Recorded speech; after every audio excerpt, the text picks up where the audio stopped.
Hi guys, it's me, HD, and welcome to race day in Brazil for what we hope will be a Grand Prix in Sao Paulo.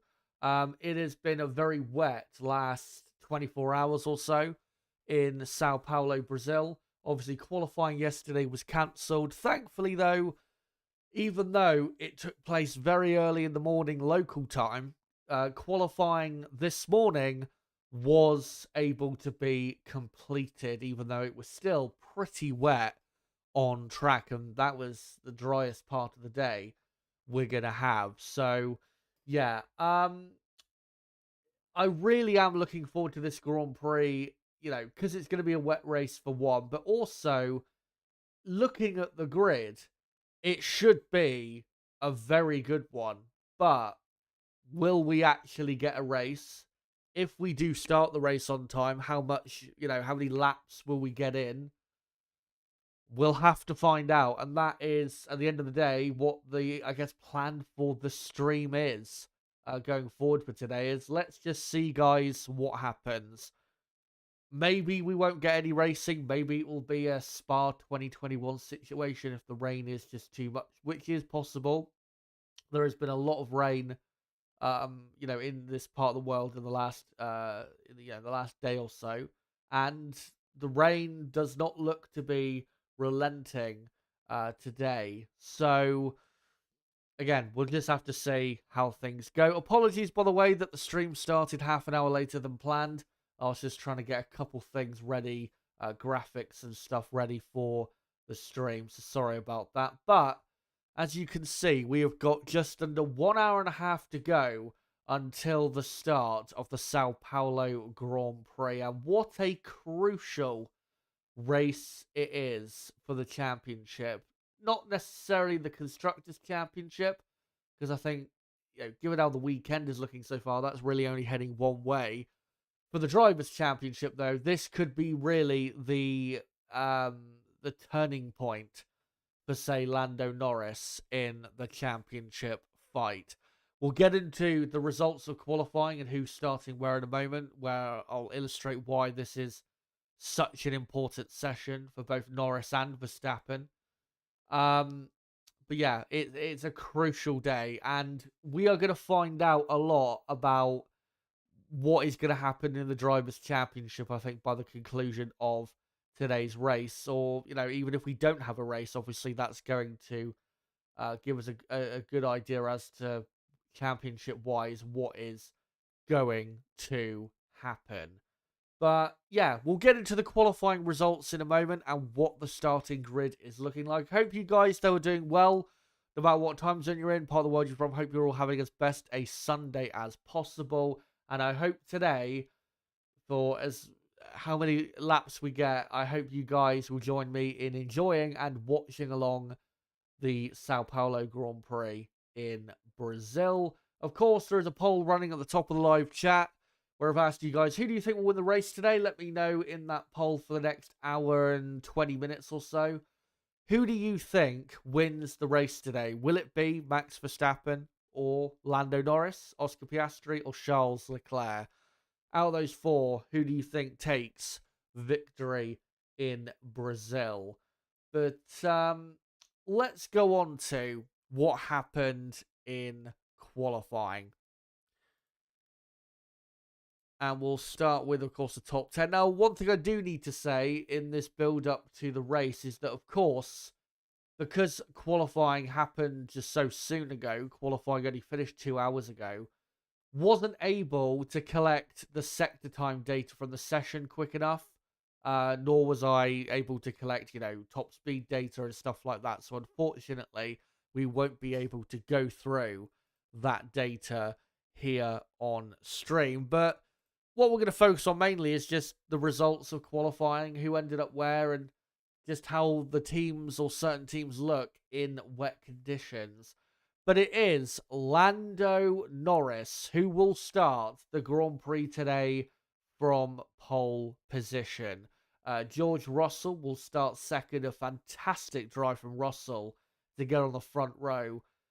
couldn't have done, I don't think, any better than what he did. Mercedes have not been very quick at all this weekend, so for him to get on the front row is a fantastic effort from him.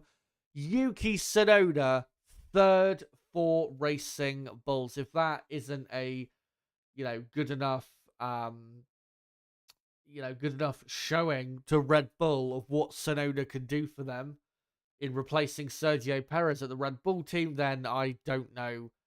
I don't know what Tsunoda can do at this point. Same for Liam Lawson, ending up in 5th place. I do have to say, Racing Bulls in the wet do have, it seems, a pretty decent car.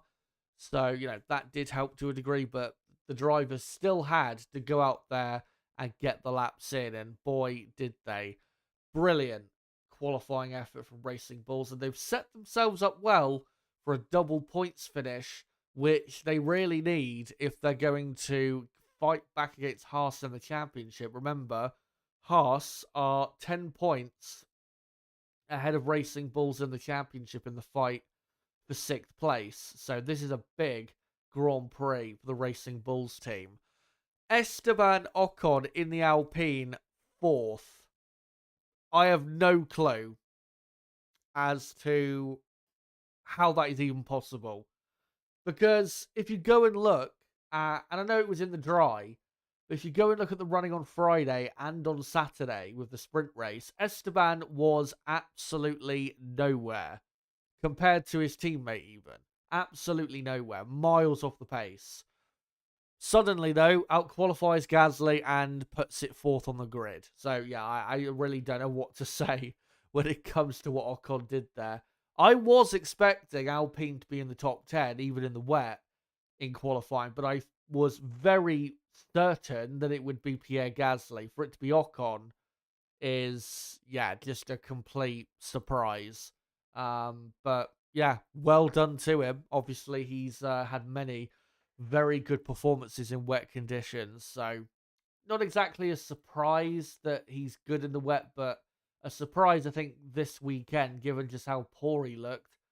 Again, back on Friday and Saturday in the dry. Charles Leclerc 6th. Ferrari not enjoying the wet conditions. I think Ferrari are quicker than Racing Bulls and Alpine in the wet.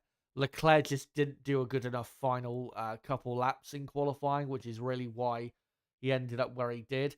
So I think Leclerc will make progress from where he is on the grid, but Ferrari just not enjoying the wet conditions, and in general, Ferrari just not enjoying this track as much as I thought they would this weekend, which is a shame.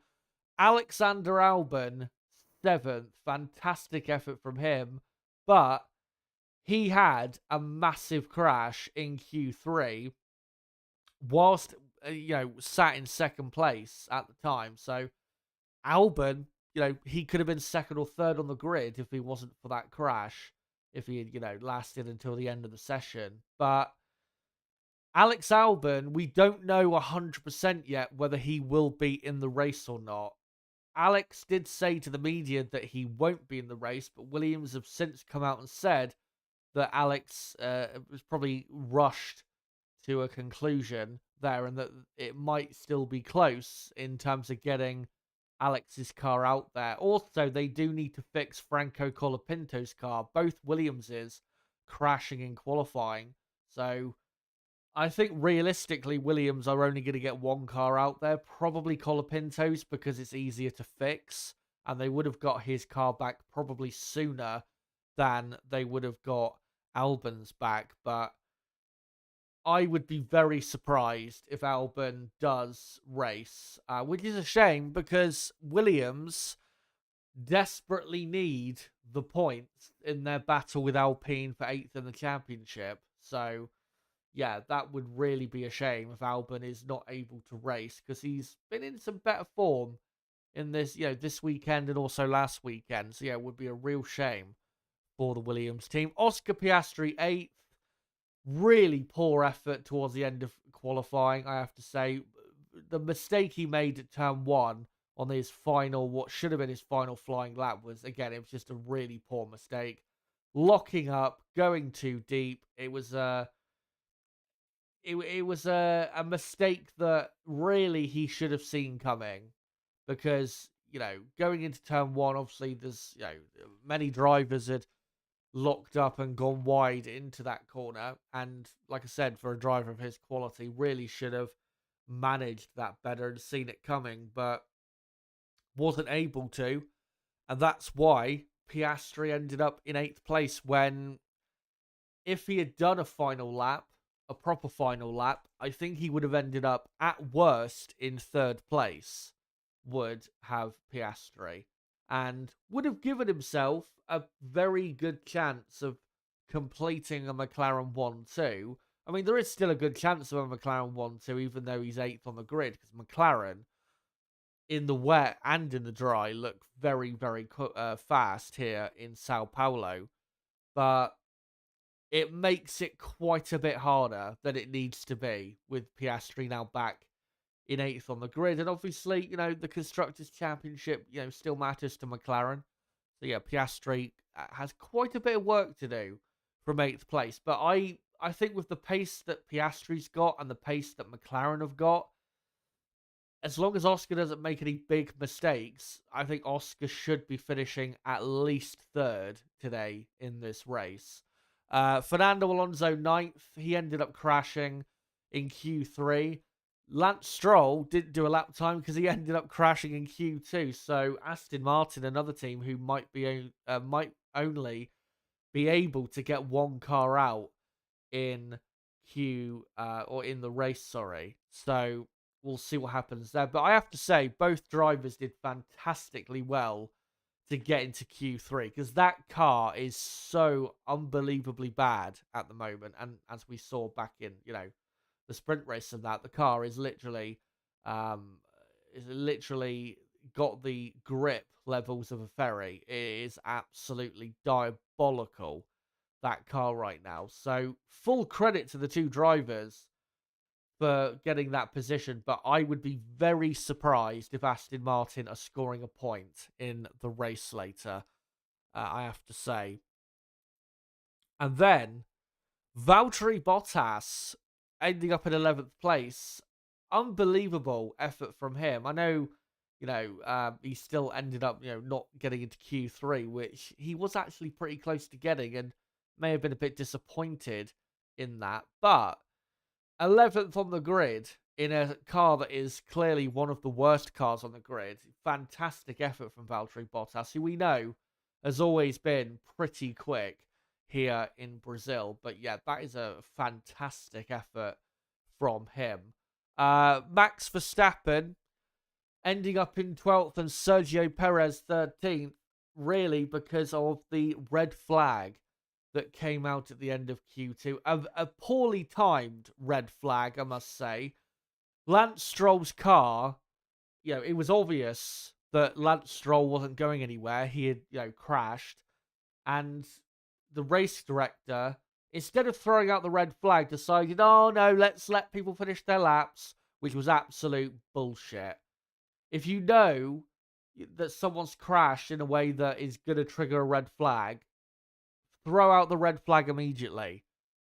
Don't wait because, let's be fair and let others do their laps.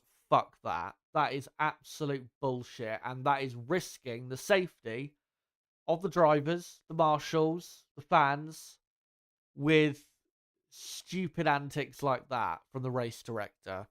Absolute just stupidity, as far as I'm concerned. But it cost Red Bull, and Max Verstappen, of course, you have to remember, has a 5-place grid penalty for this race. So, if Alex Albon does start the race, and the two Aston Martins start the race, Max Verstappen will start 16th at best for the race today. The reason I say 16th and not 17th is because Carlos Sainz in 14th, who crashed in Q2, the earlier part of Q2, it has been announced he will be starting from the pit lane. So Sainz will be at the very back. So yeah, Max will be, again, if Albon and the two Aston Martins start the race, Max should be in 16th place. And then you've got Pierre Gasly, who ended up in 15th. Lewis Hamilton 16th. His car was undrivable, really, at times. It was, yeah, just really poor, the handling of his car. I don't think you can necessarily blame Hamilton entirely. Hamilton has to take some blame because, he should still be getting that car through to Q2 at least, but the handling was definitely poor, and that Mercedes car not handling well at all right now. Oliver Behrman 17th. Very surprising that Haas was so poor in qualifying in the wet. Would have expected them to be quite a bit better. So watch out for them in the race today. I think there's more there in the Haas. Colapinto 18th. Obviously, he crashed out in Q1. And then Nico Hulkenberg ended up 19th with Zhou Guanyu in 20th. So still slower than Colapinto, despite Colapinto crashing a few minutes before Hulkenberg and Zhou were able to do their best laps. So, yeah, that's how it ended in qualifying. But in terms of the championship, with Max Verstappen starting around 15th, 16th on the grid and Lando on pole, again, this is an absolutely crucial race in the championship. Lando Norris has to win this race. Absolutely no doubt about that. He must win this Grand Prix. And if he does, then Max Verstappen, for his own championship, has to find a way onto the podium. Which, if he can replicate the unbelievable drive he produced in 2016, then maybe he could finish on the podium. Red Bull, I have to say, before the red flag that cost them in Q2, Red Bull were actually looking pretty quick in wet conditions. So I do think Max will be quick to a certain degree in the race today. But is he going to be quick enough to be able to fight for the podium? We'll have to find out. I do think Max is going to have to need a bit of luck today. Possibly a couple of the front runners, having an accident, which puts them, either out of the race or loses them a lot of time in the race. And of course, safety cars, red flags, that really will help Max's effort during the race as well. So, again, for the championship, that's what it's all about. Lando Norris has to win today, and if he does, then for Max, from his point of view, got to try and find his way onto the podium, because as I pointed out in my stream yesterday, as long as Max finishes on the podium in every race and sprint race remaining, as long as Lando doesn't take the fastest lap in all of the remaining races, which I don't think he will, then Max Verstappen will be champion at the end of the season. So we will see what Max Verstappen is capable of today. But yeah, crucial race in the championship and a very nicely mixed up grid. I mean, for the in terms of who wins the race, I don't think we're really going to have much of a fight. I'd be very surprised if anyone does seriously challenge Lando Norris for victory. It's all down to Lando Norris as to who wins this race today, as far as I'm concerned. There is going to be a bit of a fight for the podium between, Russell, Piastri, and Leclerc. Maybe Verstappen as well. But really, I think outside of the podium positions is where we're going to get a lot of the great battles and fighting. Especially towards the second half of the race when you have, your Tsunodas, Lawsons, Ocons, maybe even Albons coming under threat from Verstappen, Perez, Sainz, Hamilton, maybe others. So, yeah, we should get plenty of great battles out there. And let's just hope there's, not too many delays out there in the Grand Prix today. But as it stands, the race is going to start in just over an hour from now.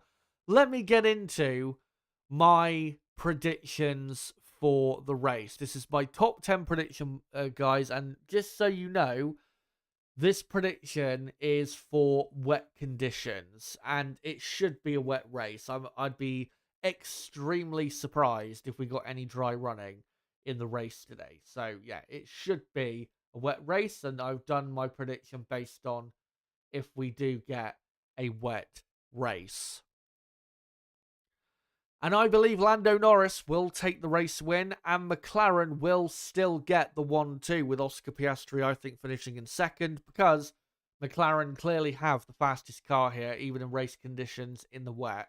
They should be clearly the fastest. Charles Leclerc, I do think, will come from 6th on the grid to still get on the podium. Ferrari are clearly quicker than Mercedes. I know Russell ended up ahead of Leclerc in qualifying, but I think that was more down to the driver than the car, really. So I think Leclerc will take 3rd. Russell, I think, will take 4th. And Max Verstappen, at best, if there is no major delays in the race, a safety car midway through or a red flag midway through, and Norris, Piastri, Leclerc, Russell don't have any major issues, then realistically, Max Verstappen should finish in 5th place, given the speed of the Red Bull and obviously the speed of the others compared to Red Bull. So yeah, Verstappen I've gone in 5th place, and then I'm going Tsunoda 6th, Liam Lawson 7th. That'd be a massive result for Racing Bulls if they got that, and would actually put them back up to 6th in the championship. So let's see if they can get that. Carlos Sainz, I think, will come back from the pit lane to finish in 8th. With Sergio Perez in 9th, and Esteban Ocon, I think, will grab the final point in P10. Now, also, this prediction that I've done is also based on if Alex Albon does not race. If Albon does race, then I could see Albon maybe beating Ocon to the final point. But it will be very close. Obviously, Lewis Hamilton will be close in there as well for the final, say, couple places in the top 10. So, yeah, we will see. But this is my top 10 prediction. Let me know, guys, in the live chat. What do you think is going to happen? Who do you think wins the race today? Make sure to vote in the poll at the top of the chat. To let me know who you think is going to win. And make sure to give me your top 5 race prediction for the Grand Prix coming up in just over 1 hour's time. And I'll just quickly go back to the results from qualifying, because one thing also I want to go through is what I think the pecking order will be in terms of performance in the race. McLaren, like I said, should be the fastest team. Second fastest, I think in clear air, probably Red Bull, but obviously they're so far back on the grid, they're not really going to be able to capitalize on it. So, yeah, Red Bull, I'd say second fastest, Ferrari 3rd, Mercedes 4th, and then in the wet, I think you have to say Racing Bulls and Alpine 5th and 6th, and then probably Williams 7th, and then maybe Aston Martin 8th, Sauber 9th, and Haas maybe do, in wet conditions, have the slowest car. Again, though, we'll find out in the race if that, does continue that type of pattern. But with the front runners, like I said, McLaren, Red Bull, Ferrari, Mercedes, that should be the pecking order in terms of performance in this race in the wet. But, like I said, I don't have, unfortunately, sector time data or speed trap data to show you guys. And, of course, I'm not going to show any race pace data from earlier in the weekend, because earlier in the weekend it was dry, and obviously this race it is going to be wet. So I'll come back to here, and I will get the timer back on screen in a few seconds time. I'll just wait till we tick over to the next minute, and then I'll get it back up on screen for you guys. But for the next half hour or so, I'm going to answer your comments in the chat. So keep them coming. Let me know what you think is going to happen in the race today. And if you want to ask me any F1 related questions, there you go. Hour and 5 minutes to go until the race starts. Then, yeah, post it in the chat. And also, make sure to smash the like button. We're on 24 likes. And given the amount of people we've got watching, we can definitely get more likes than that. Let's try and get, in the next half an hour, if we can, up to 50 plus likes. That'd be great if we could do that. But yeah, keep your comments coming. and I'll try and read as many good ones as I can in the next half an hour or so. It is. I've just seen officially announced that Carlos Sainz will start from the pit lane, which we already talked about. And I just reading a tweet out here from Will Buxton, who of course is in the paddock, who says, quote, furious work going down at Williams on Colapinto's side of the garage and Albon's side, all quiet with gearbox not yet attached to the car. Barring a minor miracle, I'd suggest driver was correct in his analysis that he would not be racing today. So looks like Alex Albon is not going to be racing, but the race, of course, might not start on time. And if the race does not start on time, that gives Williams more time to get Albon's car ready. Because we could have, if it really starts raining heavily, we could have an hour or so delay to the start of the race. I don't think we will, because the rain is only going to get worse as the day goes on. So if you're going to start the race, you're going to have to start it on time. I think if you're, if you're looking to get the race underway. Looking at the Sky F1 coverage, though, it's currently dry in Sao Paulo. No rain falling at the moment, but that is not going to be the case in probably a couple hours from now.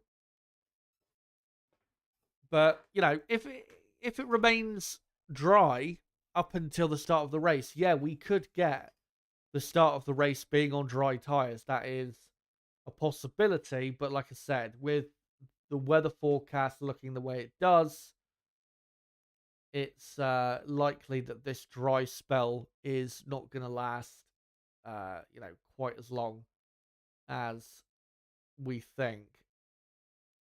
But if Alex Albon indeed does not race, then of course that means Max Verstappen will start the race 15th on the grid, which I know that's only a gain of 2 places on the grid, but it does help. And you don't know what's going to happen at the start in terms of accidents in certain parts of the grid, so might be the difference between him finishing on the podium or not. We'll have to find out. But yeah, at the minute in Sao Paulo, it's dry, but I don't think it'll be like that in an hour's time. But yeah, just gonna have a quick drink of water, guys, and then we'll come to your comments, which I look forward to reading for the next half hour or so.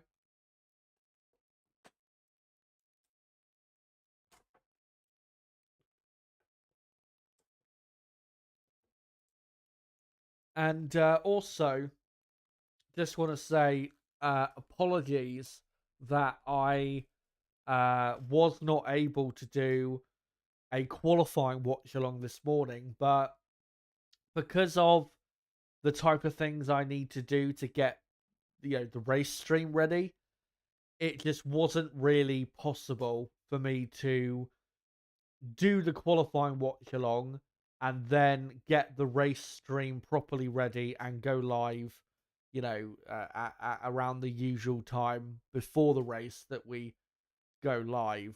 So, yeah, sorry about that, but if there was a bigger distance between the end of qualifying and the start of the race, then absolutely I would have done a qualifying watch along. If there was an extra 2 to 3 hours gap, then I would have done the qualifying watch along.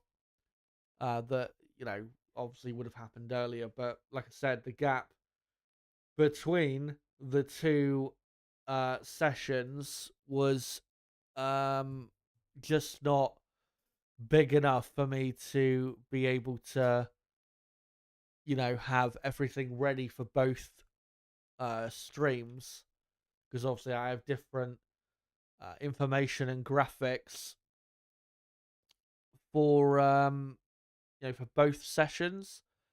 And yeah, Williams have just confirmed that Alex Albon's car cannot be repaired in time, and therefore Alex Albon has withdrawn from the race. Meaning that on the fourth row of the grid, it will be Oscar Piastri in 7th and Fernando Alonso starting in 8th. And Valtteri Bottas will now start in the top 10. Sauber. So, yeah, quite incredible. The starting grid, especially the top 10.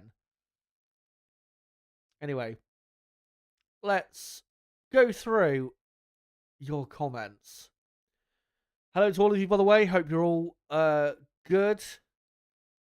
Gizmo. Not gonna read this the second name because I'm pretty sure I'll mispronounce it.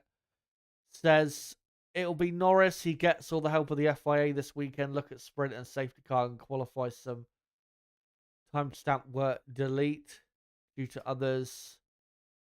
Not sure your comments making the best sense, but I understand what you're saying. Yeah, what happened yesterday in the sprint race with the virtual safety car coming out when it did was bullshit. It was clear that Hulkenberg's car was going to need a virtual safety car, but conveniently they waited until after McLaren swapped position. I think we'll leave it at that when it comes to those accusations. But the FIA, they really don't help themselves in terms of accusations of bias. They just do not help themselves at all. G Walker says, good day, F1 family. Chazza Rooks. Unfortunately, I can't join you today. Installing power steering on 65 Mustang. No problem. Good to see you anyways. Bottle Job FC says, I can see this being a 2003 Brazil type race after what we saw in qualifying. Yeah, Brazil 2003 was probably the most treacherous race we've ever had here in Brazil. We had, what was it, like 5 or 6 cars crash at turn 3 alone. And in qualifying, we had, I think, was it 2 or 3 cars crash at turn 3? So yeah, it is very possible we could only have 10 or 11 cars finish the race today or less. It is a possibility. Obviously, that race that day, they ended the race early, I think about 55 laps or so. So, yeah, we could have a similar race, and hopefully we do, because, I mean, that 2003 Brazilian Grand Prix was an absolute classic.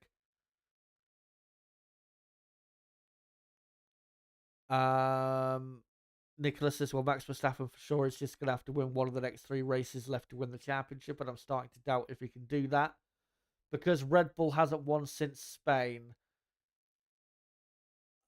I'd say let's wait and see what happens today because in the wet, Max is that great that he could end up on the podium. He really could. So, let's wait and see. And with Lando Norris, who knows? Lando Norris might end up getting taken out. Lando Norris might end up spinning and crashing out of the race. It has happened before. And obviously, we must remember Lando Norris's poor record of holding on to the lead on the first lap when starting from pole position. He did it in Singapore, but in all the other Grand Prix, he on the first lap has failed to hold on to the lead when again starting from pole position. So it's not even though Lando's on pole and Max is back in 15th on the grid, does not mean that the championship is now fully swung towards Lando, because even though it's a short lap in the dry, in the wet, it is a very tricky lap, the Interlagos circuit. And 71 laps,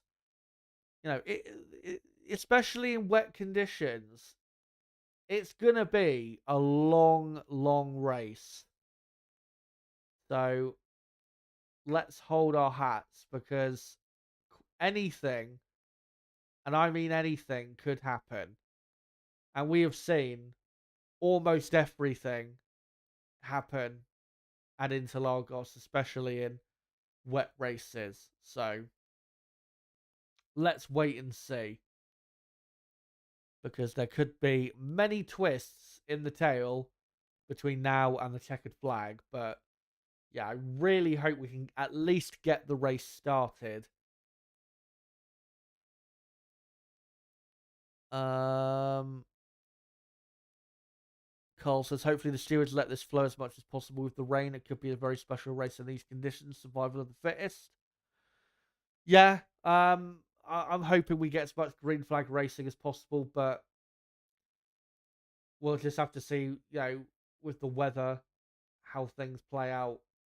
It's it can be a very dangerous track if it gets too wet. So yeah, we'll see.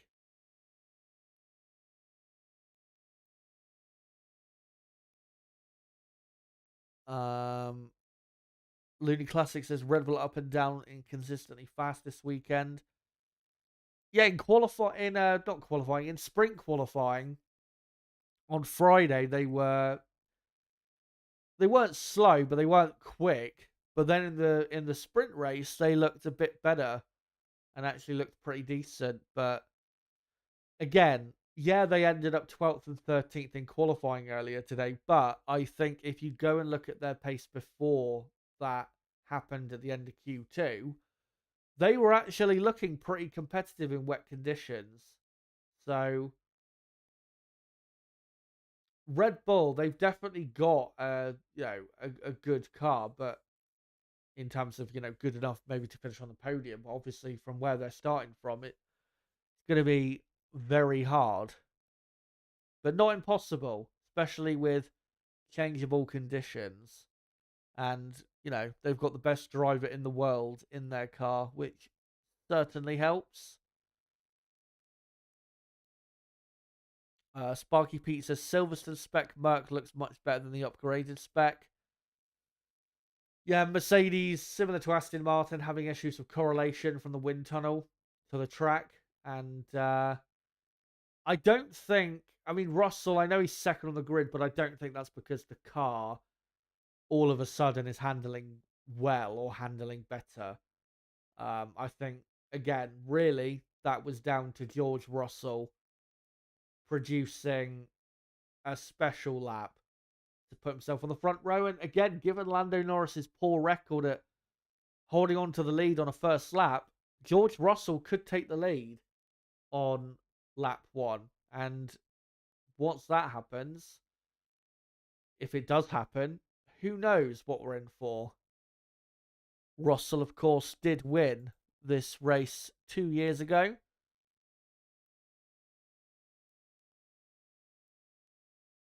Looney Classic says Max has to be patient. Those guys at the back have nothing to lose. They'll be taking risks. True. Bottle Jim FC says the timing of the red flag for Stroll's accident was ridiculous. However, Chandok's Skypad analysis shows that Verstappen likely would not have made it into Q3 anyway. Yeah, Verstappen wasn't going to make it in anyway. I think he was already in like 11th place, but it doesn't matter about who was where. The red flag should have come out immediately, no matter what was going on in the session in terms of who was in what position. But the FIA pretty clearly waited an extra, say, half a minute for people to get their laps in, just, so they could be fair. Fuck fairness. Safety comes first.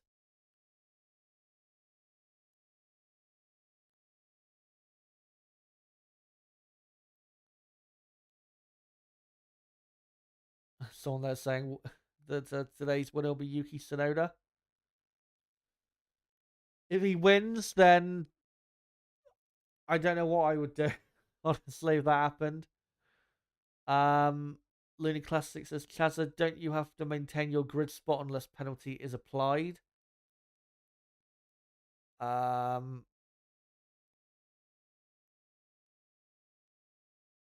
uh, don't you have to hold on? Don't you have to maintain your grid spot unless penalty is applied? Won't Icon's grid spot be empty?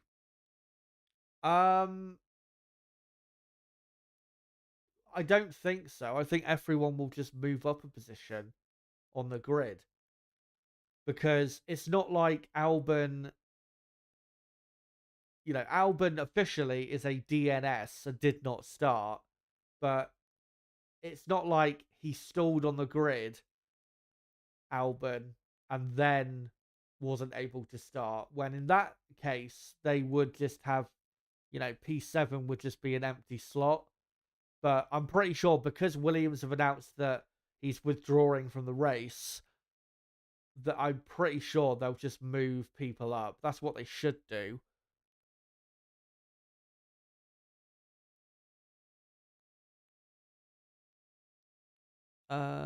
Let's find some other comments here. Make sure to keep them coming, guys. Good to see we're already over 50 likes. Let's try, if we can, and get to say 70 or 80 plus likes in the next half an hour.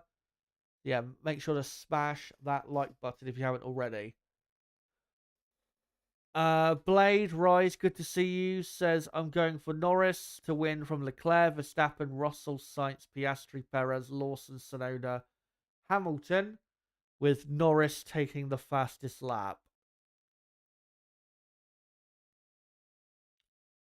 Verstappen third and Sainz fifth. That would be very surprising, given their grid positions. But we've seen stranger things happen.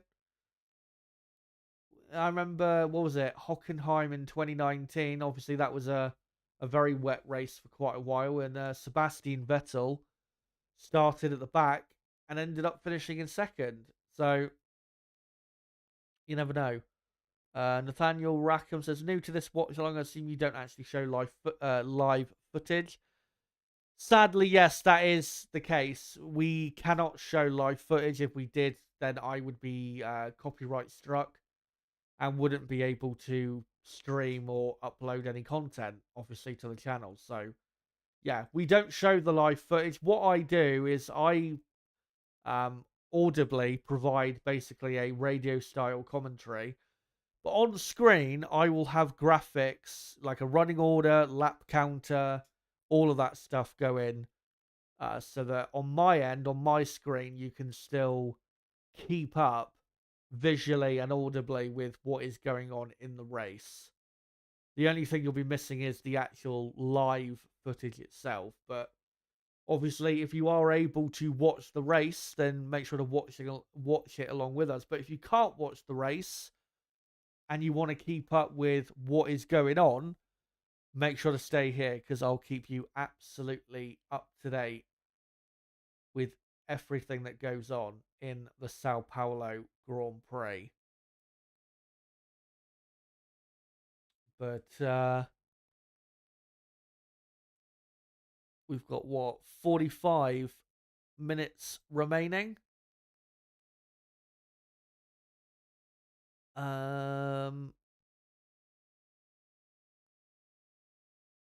See if I can find some other comments here. Didn't quali just recently end? Yeah. What do you call it? Qualifying finished about just under 3 hours ago.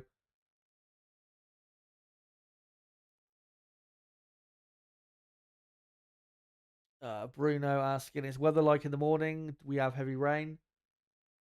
I looked at the Sky F1 coverage a bit ago, and it looked a lot drier than it was in qualifying.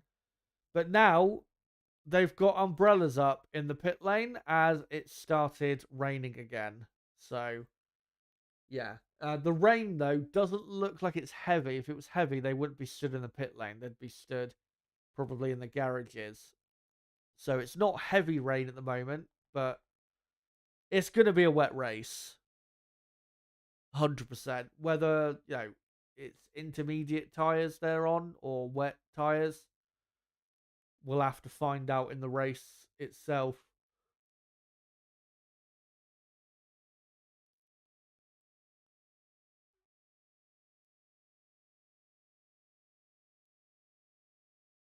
Looney Classic says if Russell is too slow, even in the rain, Norris should easily overtake him. Mercedes are too slow. Yeah, even if Russell gets ahead of Norris on the first lap, Norris should be able to find his way past because, like you said, McLaren are pretty clearly quicker than Mercedes. It's not really close between the two. Um,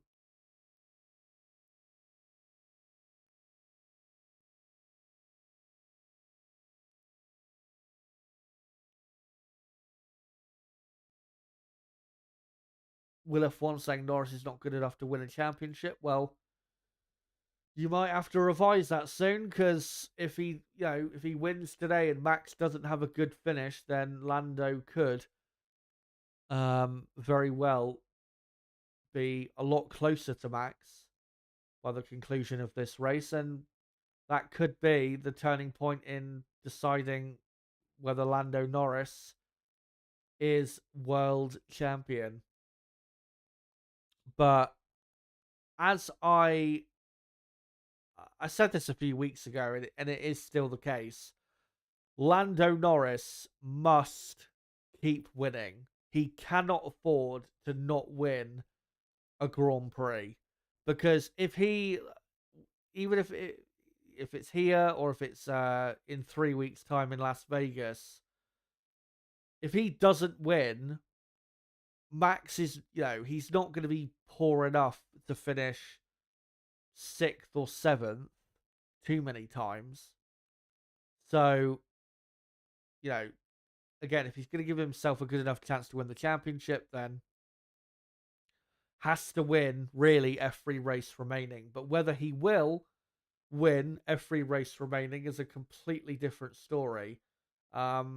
Personally, I don't think McLaren are going to be the quickest team at the Las Vegas Grand Prix in 3 weeks' time. I think Ferrari will be the team to beat. They were the team to beat there last year, and I don't see why they wouldn't be the team to beat there this year.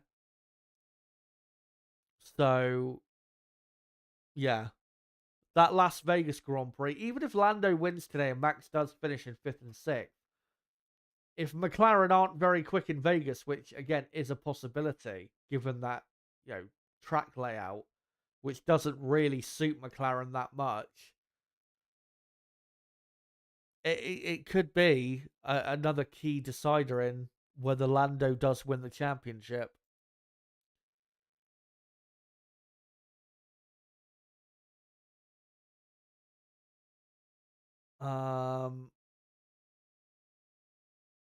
Mitsos says, why is everyone making such a big deal about the red flag? Max was already P11 when the yellow flag came out. It's not because Max got knocked out.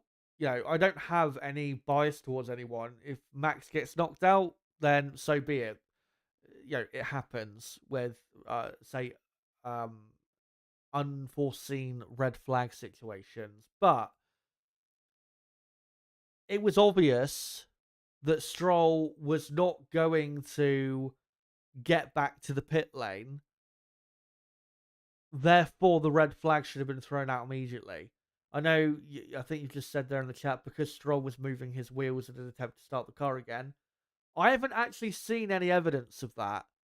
So, yeah, if anyone has any evidence that he was actually trying to get back to the pits, then that would be great. But I've not actually seen any evidence that Lance was actually trying to get back on the track.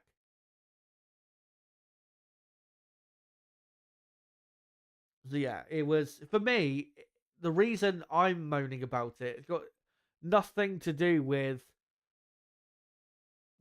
it, affecting Verstappen. It's got absolutely nothing to do with that. It's a safety issue. That's why I'm moaning about it. Because you could have had others going off at that exact same corner whilst they were delaying the red flag.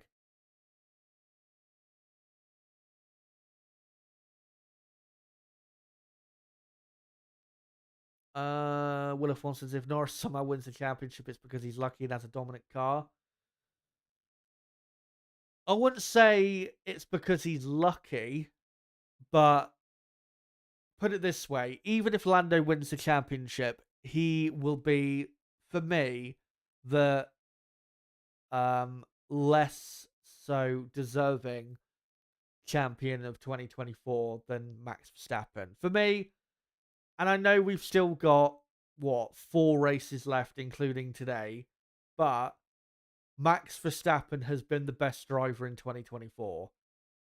And for me, is the deserving champion of 2024, the most deserving champion of 2024.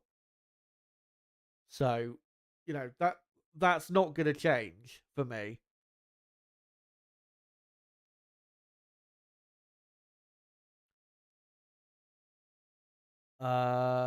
Looney Classic says, by your prediction, Chaz Orlando will cut the deficit down to 29. Yeah, and then, if he gets the fastest lap, then 28. But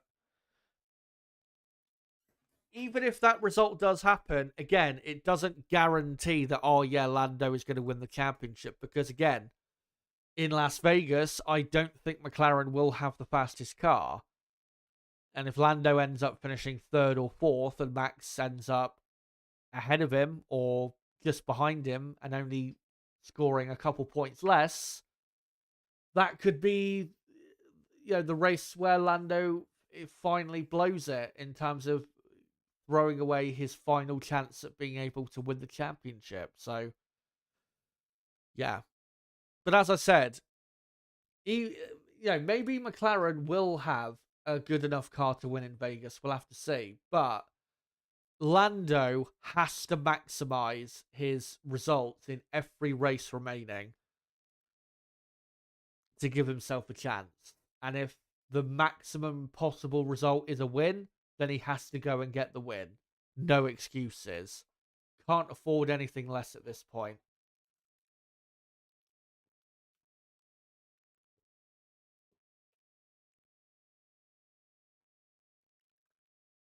As we're seeing Franco Colapinto on the TV broadcast, just leaving the pit lane. And yeah, the track is wet, but it's only intermediate tyre wet. So not enough for the full wet tyre, but definitely it's not going to ever, I don't think at any point, be dry enough for dry tyres. Bottles UFC says, can you imagine if this was the last race being a championship decider? But no, instead we have to go to Abu Dhabi, which is a shit track and provides absolutely no jeopardy. I mean, if that was the case, if this was the last race, obviously there would be no jeopardy in terms of the championship, because obviously Max would be champion already if this was the final race. But I do understand what you're saying, that if the championship went down to the last race, you'd want it to be here in Brazil, not in Abu Dhabi, which I totally agree. We have had some brilliant title deciders here in Brazil.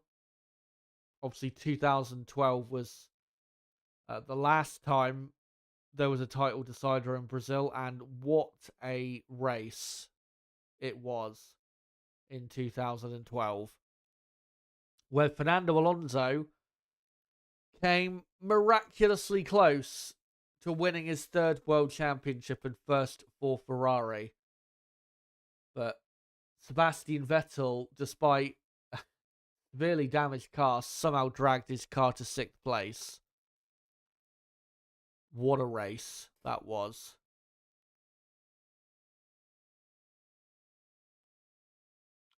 Looney Classic says, I think McLaren will be competitive in Vegas.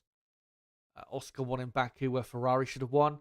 True, but I think Oscar won in Baku because of Oscar, not because of McLaren. In Vegas, I just think it favors Ferrari even more than Baku did, especially with that final sector, which is pretty much just flat out, flat to the floor. And a lot of the corners at that track are not really favored towards McLaren. There's not that many medium high speed corners that favor McLaren. So, yeah, I would say for the Vegas Grand Prix, I'd say Ferrari are the favourites for that Grand Prix. And then second favourite, it's between Red Bull and McLaren. I can't really decide. I wouldn't put it past Red Bull to be second quickest there.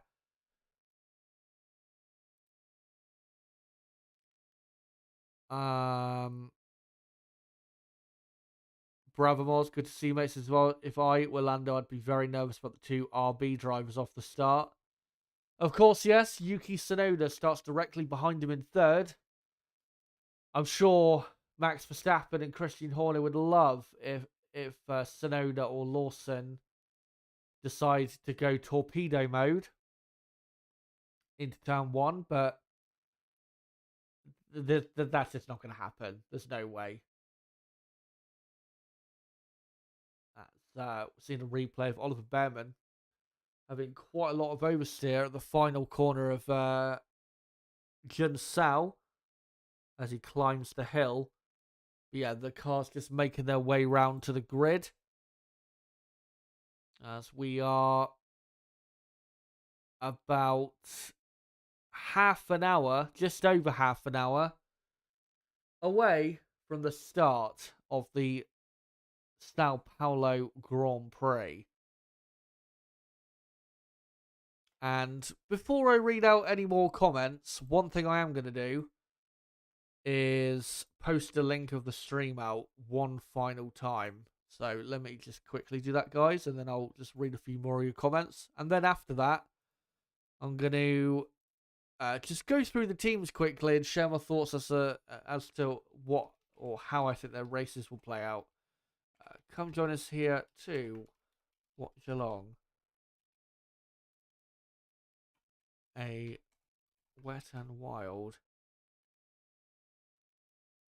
Sao Paulo Grand Prix.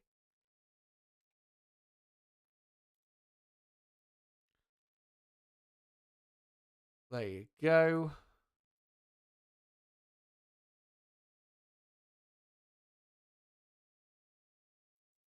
So, yeah. I'm just looking at Twitter to see if there is any news, but yeah. Can't see anything. But yeah, let me just read out a few more comments and then we'll move on. Brabham says almost anyone can win this race today. I would not agree with that. I think as long as McLaren don't make any major fuck ups, and obviously the drivers don't make any major fuck ups, then really McLaren should win easily because they've been by far the quickest team in dry and wet conditions here. So it is clearly McLaren's to lose, I think.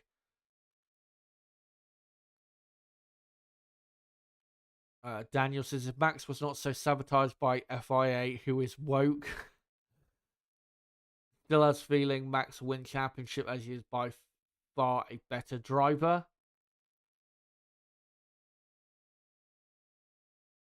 Willifon says I'll laugh my ass off if Norris crashes out in Abu Dhabi whilst being in position to win the championship.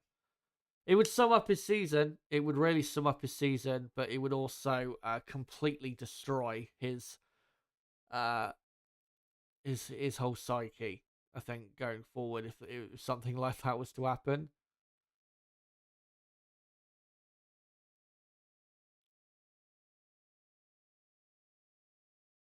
Looney Classic says Oscar won in Baku because of how good the McLaren is on a straight line. Even here, they are fastest on straight line. That is absolutely not true. That is definitely not true. I mean, yeah, Oscar, the reason he held on ahead of the Ferrari was because Ferrari that weekend actually ran with a bit more downforce on their car because they were already so quick down the straights and so quick around that track in general that they could afford to do that. And that was working out really well for them until the first run of pit stops, where they were, miles clear of the rest of the field. But yeah, McLaren are not the fastest in a straight line. That is absolutely not true. They have consistently this year they've been one of the slowest teams in a straight line. Normally ending up around seventh, eighth best team down the straights. That's normally where they are. As Woden says, look at Karun's weird bent legs, his knees touch. I wasn't looking, so couldn't uh, couldn't quite see that.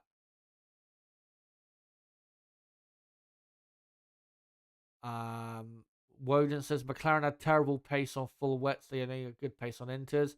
No, their pace on the wets was still good. It was still very good. I mean, I know, yeah, in Q1 they weren't very quick, but you can't really tell from Q1. I think with McLaren, you can't really just look at Q1 and say, well, they weren't actually that quick on wets. If you look at the other parts of qualifying, where they also did some running on wet tires, they were, their pace was good. But as well, in qualifying, a lot of the lap times in terms of who went quicker or whatever, a lot of it was down to just when you did your lap rather than like having necessarily a faster car. For example, Charles Leclerc is sixth on the grid. Ferrari are quicker in wet conditions than Racing Bulls and Alpine. He just didn't put together a good enough series of laps in Q3. But yeah, Ferrari are definitely quicker than what they showed. There's no doubt about that. And Leclerc still clearly for me a podium contender.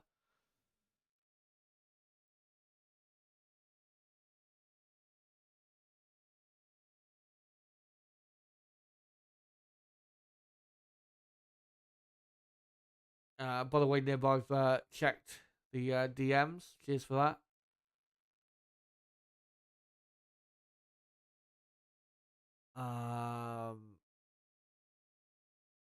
Luna Classics. How come they were fastest car in Monza, where it was mostly flat out? It was because in Monza, everyone obviously puts low downforce wings on, so everyone is pretty much running the same level of wing around about. But McLaren was so quick through the corners that they were able to still end up on pole and locking out the front row. But Ferrari, they were quicker in a straight line at Monza. It was just that McLaren was so fast through the corners and I think the chicanes as well, that's why they ended up, on pole. And arguably, you could say in the race, or I think not even arguably, McLaren were quicker in the race at Monza, but Ferrari obviously ended up winning because they did a stop less than McLaren did. So, yeah. I mean, it's similar. What we saw with McLaren, it's similar to what we would see with Red Bull back in the V8 era, where there was a couple times Red Bull got pole at Monza, and it wasn't because they had like super good straight line speed. It was because their car was so good in the corners that even with lower downforce wings, they were still superior to the rest of the field.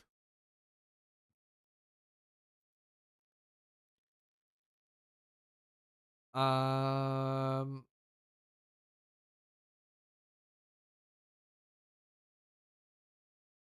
Let me see if I can find some other comments here.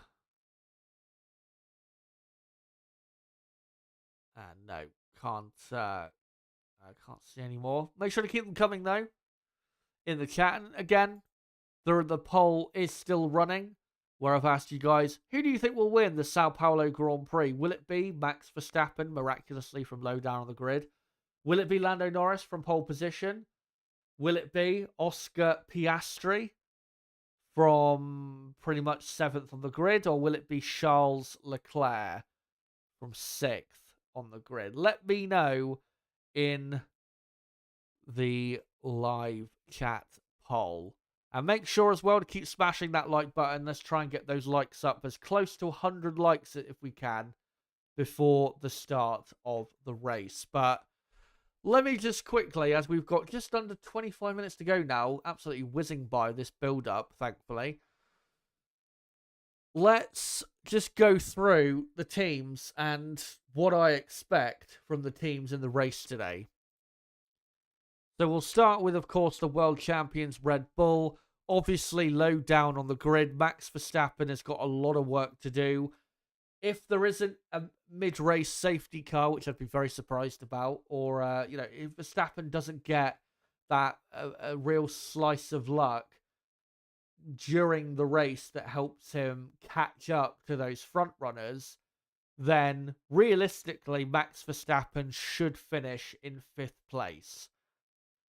But again, if mid-race or after, say, the lap 30 mark out of 71, if he can get a safety car or a red flag that pulls him closer to the front runners, then he can fight for a podium, which is the result he needs today. Regardless of where Lando finishes, Max must make sure he finishes on the podium. If he gets the podium, then even if Lando wins and takes 10 points out of Max, Max will be the real winner from today if he gets 3rd for salvaging so many points from such a desperate position. Sergio Perez has been absolutely terrible all weekend. I think he will score a couple points, but I would be surprised if he gets anywhere near the fight for the top 5. But yeah, we're all going to be watching Max Verstappen. That is the driver really to watch out for in today's Grand Prix. For Ferrari, even though Leclerc ended up 6th, Ferrari have got more pace than that. There is no doubt about that. And I do think he will pass the 2 Racing Bulls of Tsunoda and Lawson and the Alpine of Ocon pretty easily. And Ferrari are superior to Mercedes. So Leclerc should be on the podium today, unless Max Verstappen gets that luck that allows him to properly compete with Leclerc. Then it'll be hard for Leclerc to keep Max behind. But if that doesn't happen for Max, then Leclerc, I think, has still a pretty good chance of finishing on the podium. So hopefully keeps his head together, doesn't make any any mistakes, because still a lot of points on offer for Leclerc, even though Ferrari not as quick this weekend as we were expecting. For Carlos Sainz, I think he'll have a decent race, and I think he'll come through to at least 8th place. But sadly, starting from the pit lane, he, like Max, is going to need a lot of luck if he's going to compete for any serious points. Mercedes-Benz hang their hopes on George Russell, who starts on the front row in 2nd place. If he can salvage a podium, despite having a car clearly slower than the McLaren and the Ferrari and even the Red Bull, who are starting from quite far back, then I think Mercedes would be pretty happy with that. And George Russell should be pretty happy if he does take a podium from this Grand Prix. We'll see what happens at the start, whether he's able to take position from Lando. If he does, then that will help his race. But the aim for Russell is get onto the podium. But whether he can do that again, it's going to be hard, given the lack of pace that Mercedes still have. Lewis Hamilton starting in, around 15th place. Honestly, I wouldn't expect anything from him, because clearly he's not happy with the balance of the car, and Hamilton has not really had any pace all weekend. McLaren, though, are clearly the team to beat. They have had the fastest car all weekend, in the dry, in the wet. they have been the team to beat. And Lando Norris, as long as he doesn't make any mistakes and he holds on to the lead at the end of the first lap, he should not just win this race, he should win it pretty easily. I don't see how anyone can challenge Norris today as long as he doesn't make any mistakes. Oscar Piastri will keep our eyes on because really McLaren should be taking a 1-2 today. And Piastri, as long as he shows the type of pace we've seen from him this weekend, then you'd imagine he'd be at least on the podium. But I think, again, second is absolutely doable from what is going to be 7th place pretty much on the grid. So McLaren, again, the team to beat and have to win with Lando Norris today. Aston Martin, both cars starting on the top 10. If they can secure a point today, then that would be a miracle, really, because they have looked diabolical this weekend at times. So we'll see what they can do. It was a miracle they got both cars into Q3. Obviously, Lance Stroll crashing out at the end of Q2 when he really did help them. But yeah, we will see what they can do. But I would not be shocked at all if Aston Martin finish miles outside of the points. Racing Bulls have got a brilliant grid position, obviously of 3rd and 5th, and must take advantage of it for their Constructors' Championship effort if they are to finish ahead of Haas in the championship. They're 10 points behind, and if they do finish where they're starting, then they will go, 5 points clear, I think, of Haas, something like that. Or not 5 points clear, be 15 points clear of Haas. So yeah, this is a crucial race for them. I do think they'll get both cars in the points, but if what they need really is for it to rain as much as possible. The more it rains, the better chance I think Racing Bulls finish in the points with both cars and get, in general, a better result. Esteban Ocon has produced an amazing drive to be 4th on the grid in the Alpine, but I am expecting him to drop down because he's not been very quick up until qualifying, where just suddenly he pulled out a special performance out of the bag. So Ocon is more likely out of him, Tsunoda and Lawson to drop down the order and maybe even drop outside of the points. But a points finish is still possible for Alpine, given where certain other cars are on the grid. And I do think Ocon will just about sneak a point out of this race weekend. Williams, unfortunately, Albon out of the race. Franco Colapinto starts from 18th. Hopefully he can have a good, clean race and finish the race. But yeah, Williams sadly don't have a chance of a points finish. Valtteri Bottas will start inside the top 10 for this Stake Sauber team, but surely there is no chance they'll finish in the points. If they do, then well done to Valtteri Bottas. Seriously, well done. That would be probably the drive of the day if Bottas does secure a point, given you've got Verstappen, Hamilton, Perez, and Sainz starting behind him. So, yeah. If he finishes in the top 10, bravo. And for Haas F1, obviously been a disastrous qualifying session that happened a few hours ago.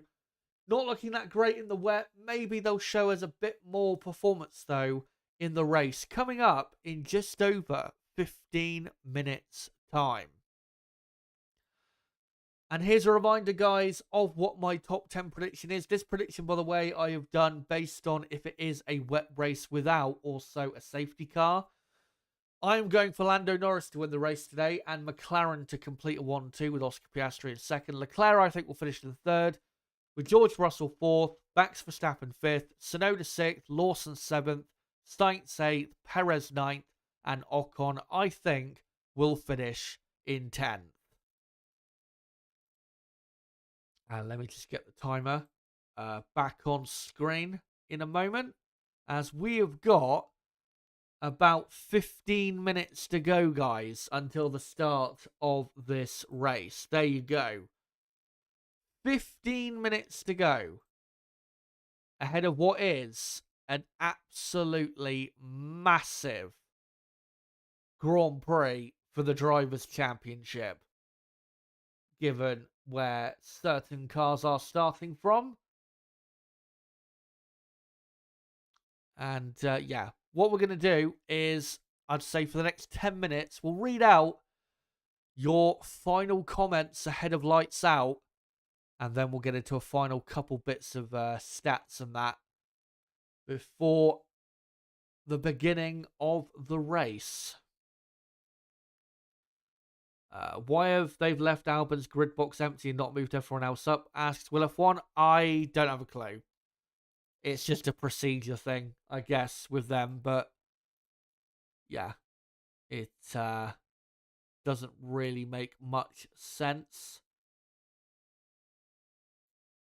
But just looking on Twitter to see if there is any news. Colapinto and Alonso, by the way, definitely are going to start the race, which is good for them.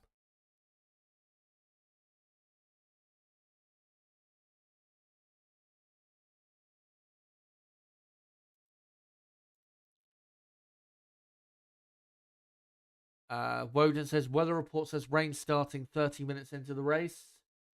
Yeah, the rain, I think at the minute it's on and off light rain, but the proper rain is to come during the race.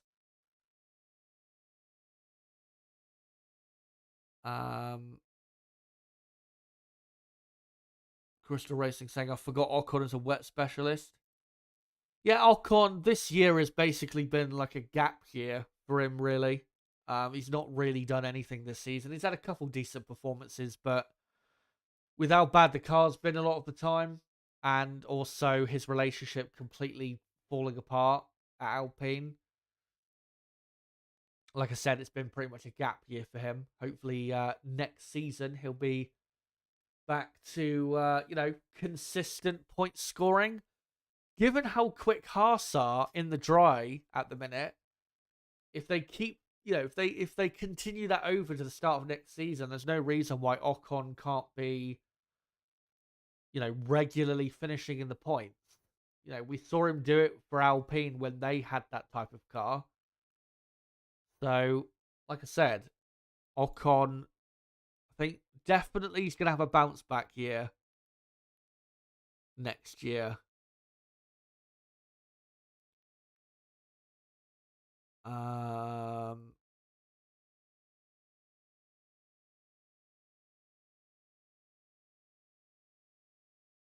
Monique Grasso says FIA is helping Norris again and again. Is that how you want to get champ?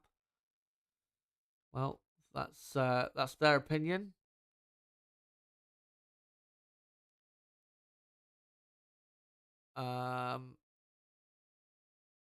Crystal Racing saying McLaren needs Sainz back. I don't agree with that. I think they've got a better lineup now than what they had when they had Sainz. I mean, yeah, Carlos Sainz is still performing at a good level, but I think Oscar Piastri is better than Carlos Sainz.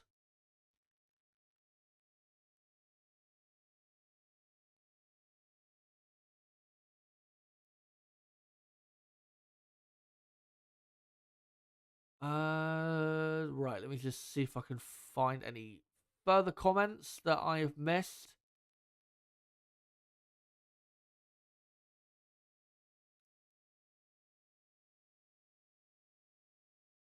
Crystal Racing earlier saying Ben Sulayem, the FIA president, of course, is unwoke if you read his old journals. Absolutely. So, yeah, definitely. You can't accuse the FIA of being woke. There's no chance of that. If by woke we mean, the I guess the type of wokeness that most people would agree is woke. I know what I said is absolute garbage, but we're living in a nightmare decade, really, when it comes to politics and speech. But yeah, track looking wet and not too wet to the point where it's, we're going to have full wet tyres for the start of this race, but they're probably going to be starting on the intermediates.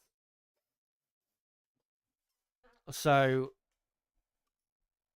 yeah, the track definitely in much better condition, of course, than it was yesterday.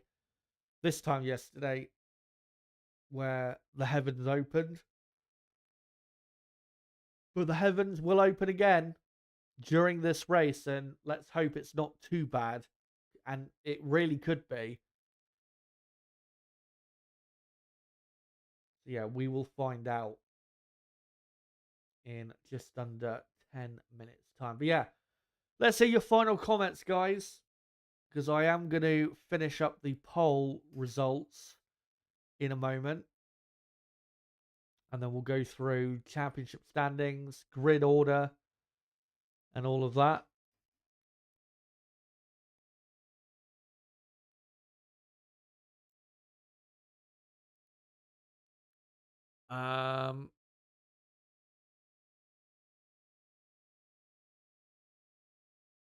Will have one saying your opinions are washed, Si. To be fair, I've not some of his opinions. I haven't seen all of them, but some of them have seemed okay enough.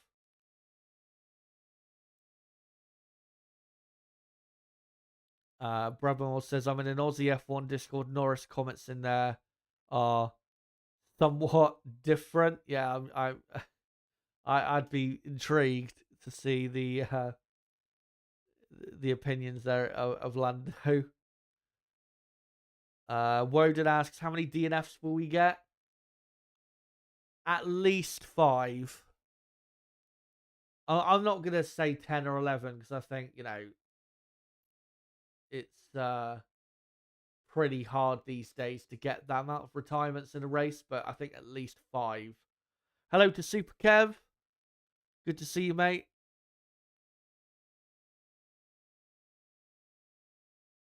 As the F1 intro on my end will be playing in a couple minutes time. But I think I'm going to finish up the poll in the chat because we've got a clear winner and we're obviously right before the race. So let me just go through this quickly. So I asked you guys who will win the 2024 Sao Paulo Grand Prix. And with 661 votes, thank you guys for voting, by the way, if you did vote. 58% of you have voted for Lando Norris. And I agree. I think Lando will win the race today. 22% have then gone for Max Verstappen. 12% for Charles Leclerc. And 6% for Oscar Piastri. John's there saying your poll should have had the option others. I've thought of that, having that option, but it's too vague, I would say. I like to have specific options so I know more specifically who people think, are going to win and stuff like that. But cheers for the suggestion.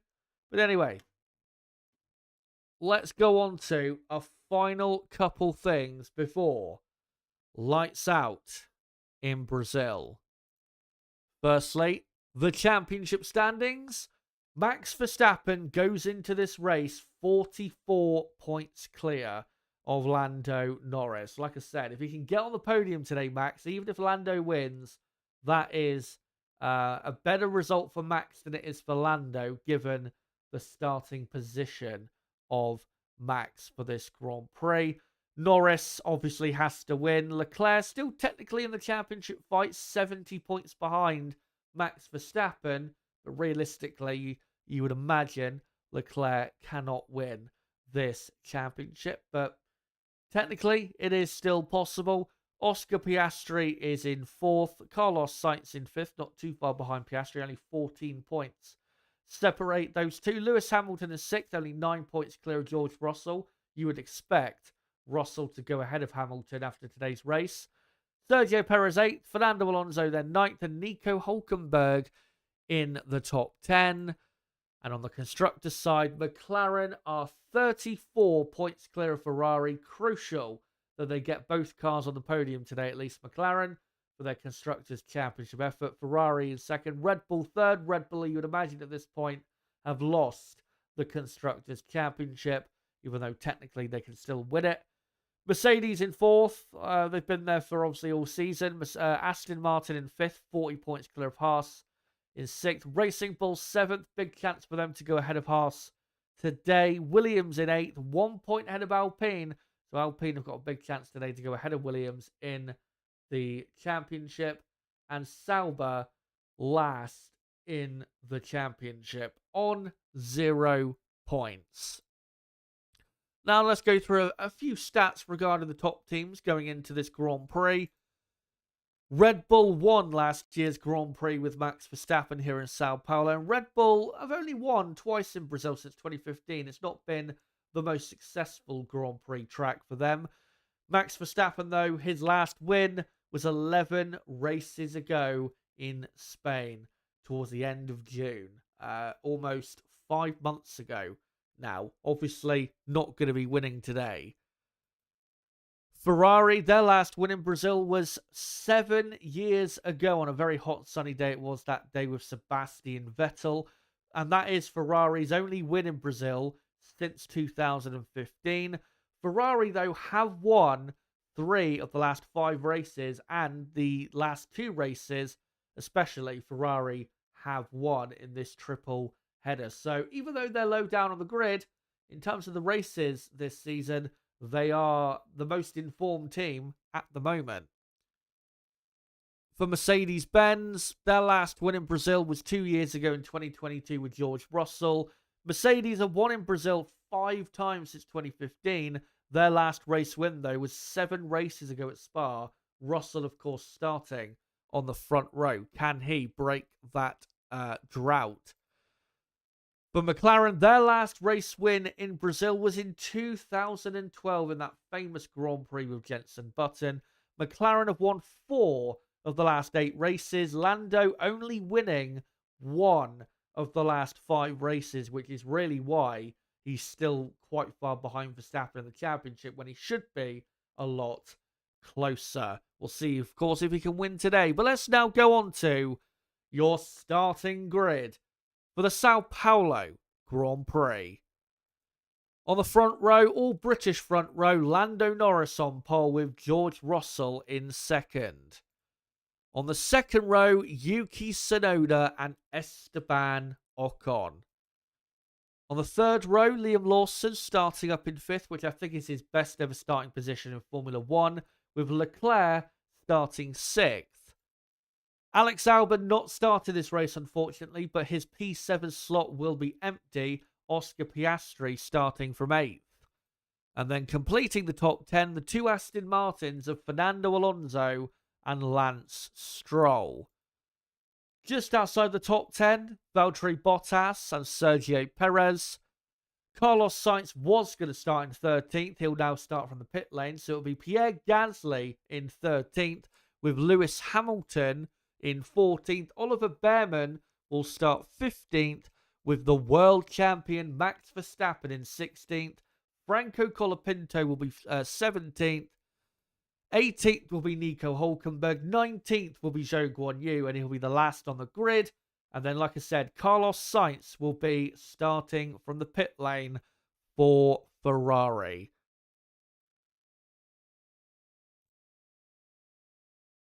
And let's now get into this race as everyone is on the intermediate tyre. So I will just correct the tyre information, and also I need to do a couple position changes because obviously Sainz is starting at the back and Alex Albon obviously is out of the race. So Albon 20th and Sainz I'll put in 19th. As the formation lap underway in a moment. So yeah, Albon DNS for him. And then I'm going to have to put an I, obviously, for frosting on the inters, as the formation lap has begun. Won't be that long of a formation lap. One of the shortest laps of the year is this Interlagos track, even in difficult conditions.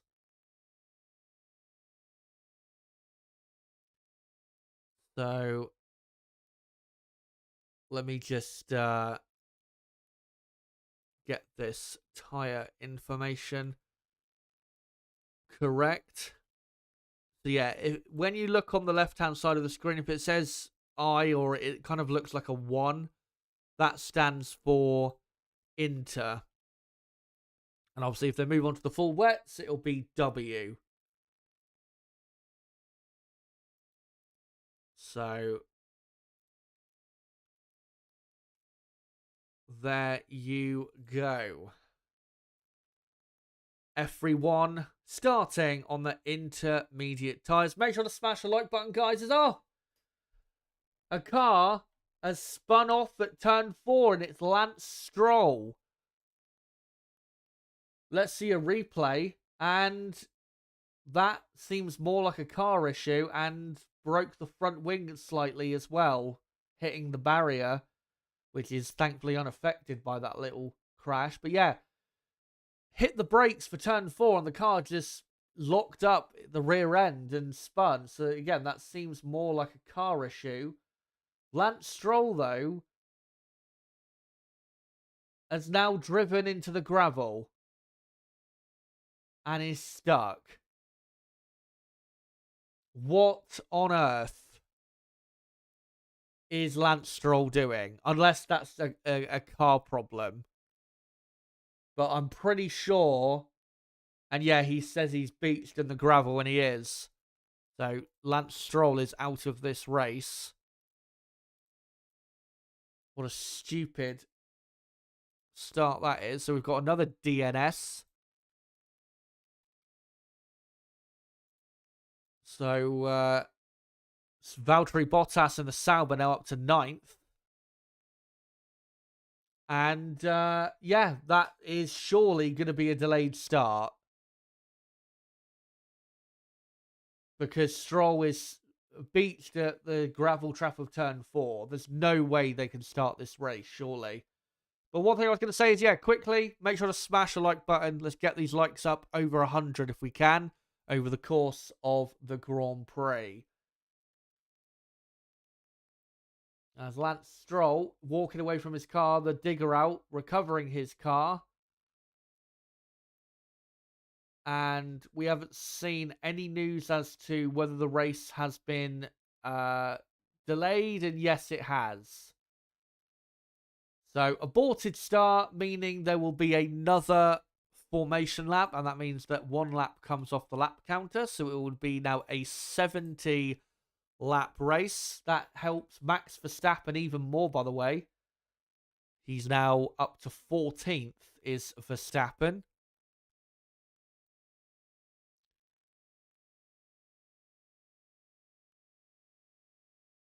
Colapinto starting one place ahead of Verstappen. I don't get why that is.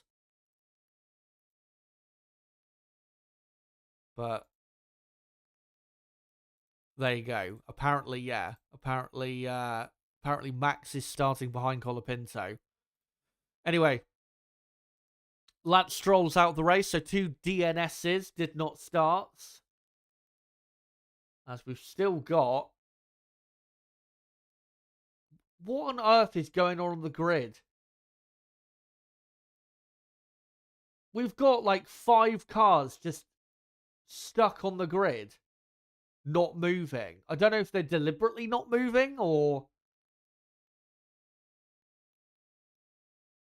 I have literally no idea what's going on. They're just not going anywhere.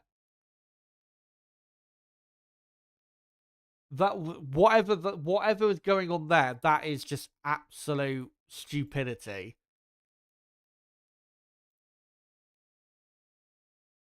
I don't know if they were all, they all just weren't told that it was an aborted start. I have No idea, because Verstappen has only just gone through turn 3 on this, new formation lap. Lando is almost back at the start. So, what the fuck? What is going on?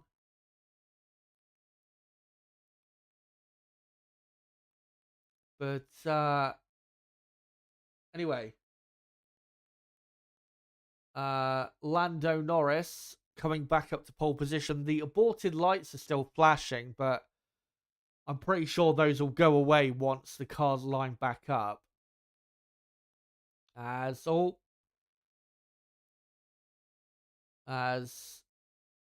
what's this? Colapinto there stopped in a grid box, and then the grid box ahead of him was free, so he just drove into it. I don't know if he was supposed to do that or not, but he did it. But he is ahead of Verstappen on the grid. So yeah, I have absolutely no idea what's going on here. But some real silliness so far, I must say. But there's still yellow flags at turn 4, so I don't know. We might have another aborted start here. The aborted start lights are still flashing. As on Max on the radio saying, yeah, this mess was caused from the front. We're just trying to unpack it. And now the teams are now coming back onto the grid. Because they haven't cleared Stroll's car away quick enough. So now the teams are going to come back onto the grid, and now it's going to be a 10-minute warning until the actual start. What a load of absolute fucking rubbish, honestly. Poor communication from the FIA, and now a pointless delay when they could have just gone around again. And now the formation that will start in 10 minutes. Great. What a massive waste of time that was.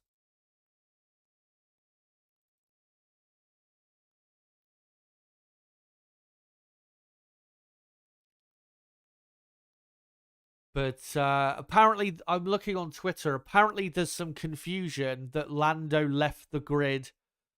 Apparently, Leclerc has complained that Norris left the grid when he wasn't supposed to because it didn't say extra formation lap. But aborted start, I'm pretty sure that's what it means. Is go round again, extra formation lap.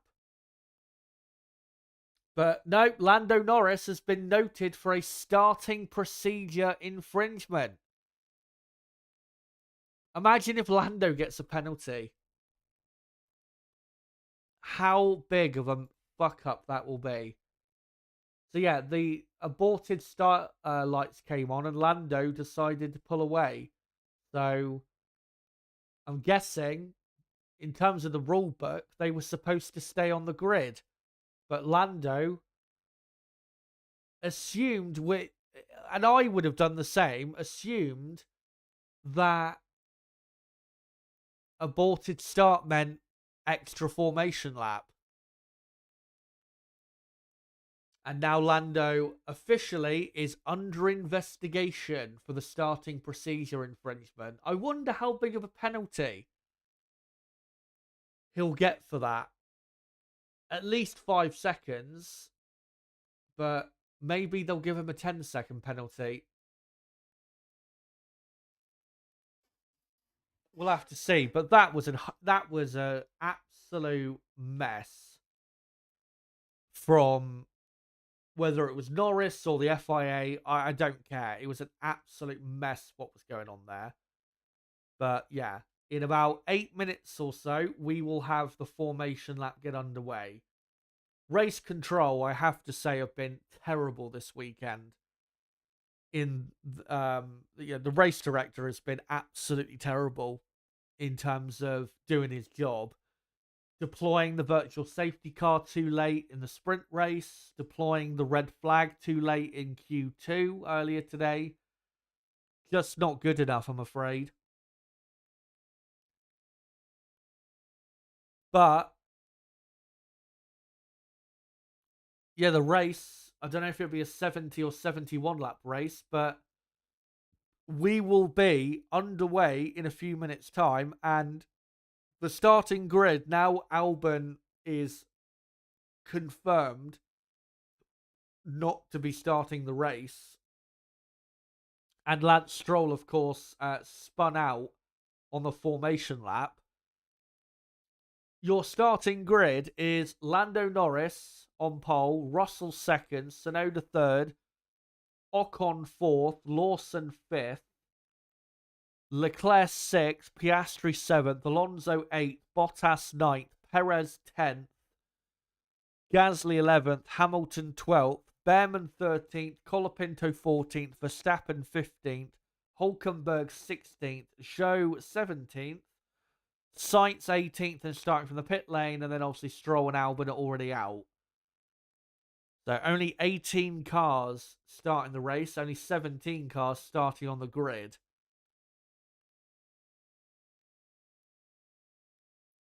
And maybe this is a sign of things to come in terms of, just things being an absolute mess. But, yeah. Let me just go back to the F1 coverage quickly. And let me just see if Lando has indeed been given a penalty.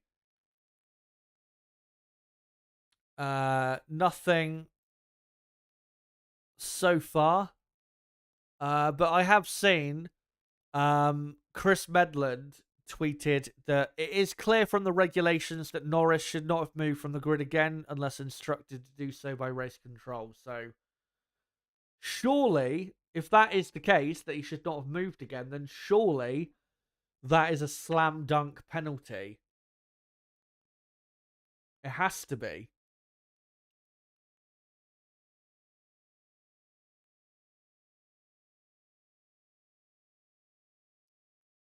Well, I'm sure people will have their accusations when it comes to the stewards in terms of that they won't give them a penalty or they'll be desperate not to, but that has to be a slam dunk penalty.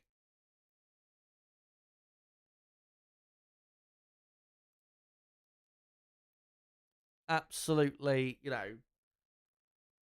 no questions about it as far as I'm concerned.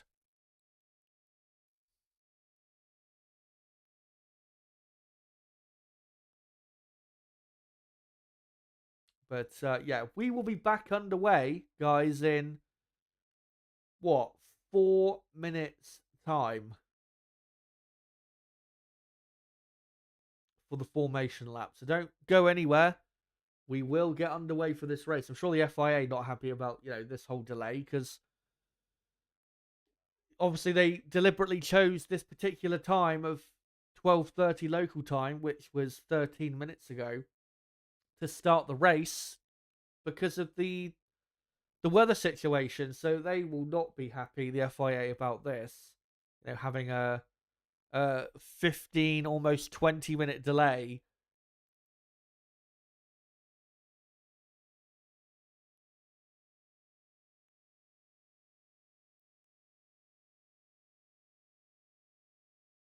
But has Lando Norris bottled the race before it's even begun? We will find out, because if he gets a 10-second penalty, he's going to have to do a lot of work to build that gap. I mean, he should be able to, but it's not a guarantee. And obviously with safety cars and that,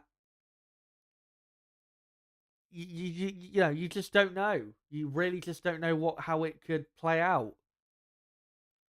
We'll see, but not what McLaren would have wanted, would it? Not a good way to start the race. But yeah, we'll find out hopefully very soon as to whether Lando Norris has a penalty or not. And should get a penalty, by the way, because if that is the rule, so you're not supposed to move off the line when it says aborted start, and you're not allowed to move off the line unless the race control says so, then Lando surely has to get a penalty because he clearly just moved off the start line, on his own. As we're seeing Yuki Tsunoda there in his grid box, starting, of course, from third, which is the highest he's ever started a Formula One Grand Prix, as the clouds get darker and the rain is coming the more we wait. But we don't have to wait much longer to get underway here, as the formation lap will be underway in about a minute from now.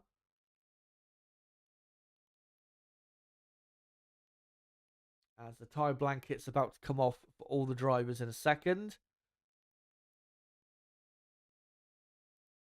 Nib saying in the chat that the team did not tell him to move, so he did it fully on his own, which is what I guessed.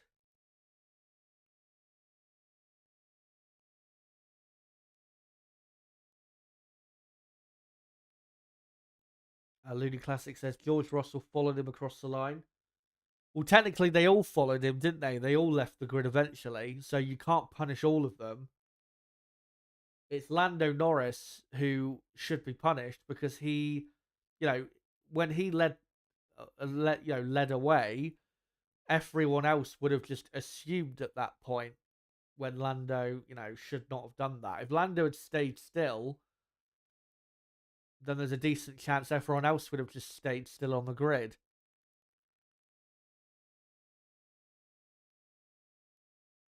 And there you go. Formation lap is underway. I'll let you know how many laps are left, because obviously this is I don't even know at this point, third formation lap. So we might have 69 laps remaining in this race. But we will find out with Lando Norris, again, hopefully very soon, as to whether he is,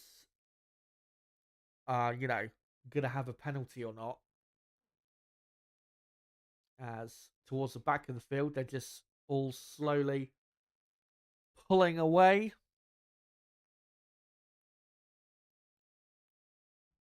And yeah, the race hopefully should be underway in a couple minutes from now, as the clouds get even darker and the rain is very clearly on its way. But when it hits the track is another story, as Lando does say on the radio it is spitting with rain, as Lando already coming round to the final couple corners of this lap.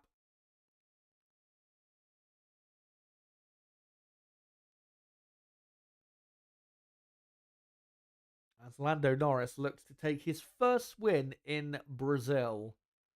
Something that George Russell did obviously a couple years ago, taking his first win in Brazil. Obviously for Russell it was his first win in general. As Norris tries to fire his tyres up as he slowly comes up to his grid box.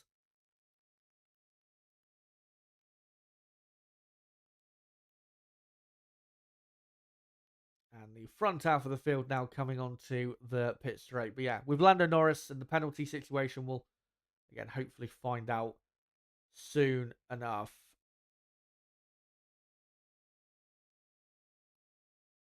As there is on the TV broadcast, Fred Vasseur, the Ferrari team boss, looking like he's looking forward to this race.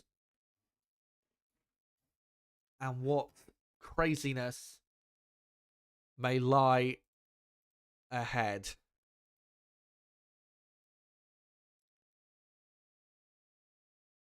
As the cars almost lined up on the grid, as the final car of Zhou Guanyu lines up now. Crucial race this is for the World Championship. Can Lando Norris take a crucial race win? The lights are on. It's 3, 4, and 5 lights. and it is underway in Brazil, and Lando Norris has not got a very good start as George Russell takes the lead in Brazil. Norris is in second, and Ocon is looking to go up to third. It's almost 3 wide into turn 2 as Leclerc takes fifth, and very close through the first couple corners. They've all got through, though, without any accidents, thankfully, as Piastri side by side with an Aston Martin. A Salvador Bottas side by side, I think, with Sergio Perez, as Piastri passing Alonso there round the outside and now trying to pass Liam Lawson, I think it is. But I think Leclerc is up to 5th place, and yet 70 laps it will now be, as Max Verstappen or Perez in the background getting a swapper on, as Max Verstappen, by the looks of it, has made a pretty good start to this race. But it is George Russell leading by 1.5 seconds. What a start by Russell! Is that Max Verstappen? No, it is Sergio Perez who spins towards the end of the lap, and Perez now at the very back. So Perez down in 18th as we're almost on lap 2. It is Russell leading from Norris second, Tsunoda in third, Ocon fourth, and then Leclerc fifth, Lawson 6th, Piastri 7th, Alonso 8th, Gasly 9th, and Max Verstappen overtakes Lewis Hamilton up the inside into turn 1, and Max is already in 10th place, doing exactly what he needs to do. So it's Gasly in 9th, Verstappen in 10th, Hamilton 11th, Colapinto in 12th, Behrman 13th, Hulkenberg 14th, Bottas 15th, Zhou 16th, Sainz in 17th, and Perez in 18th. But yeah, George Russell leads, and Lando Norris yet again has bottled it on the first lap, and might yet get a penalty, as Russell, by the way, pulling away still from Norris. The gap up to 2 seconds between Russell and Norris. One thing I will say in favour of Mercedes is we have seen Mercedes in the wet have been very competitive in 2024. In Canada, arguably unlucky not to win, and then obviously Silverstone, they won brilliantly with Lewis Hamilton, who's stuck down in 11th place, just behind the Red Bull and Max Verstappen, as George Russell begins lap number 3.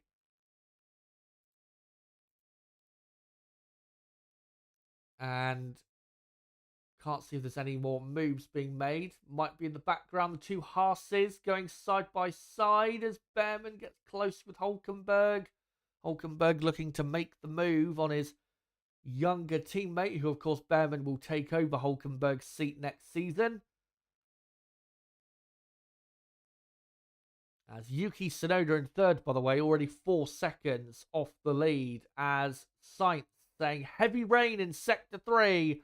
So it appears the rain, the proper rain, is here. And will that force the drivers to move on to full wet tyres?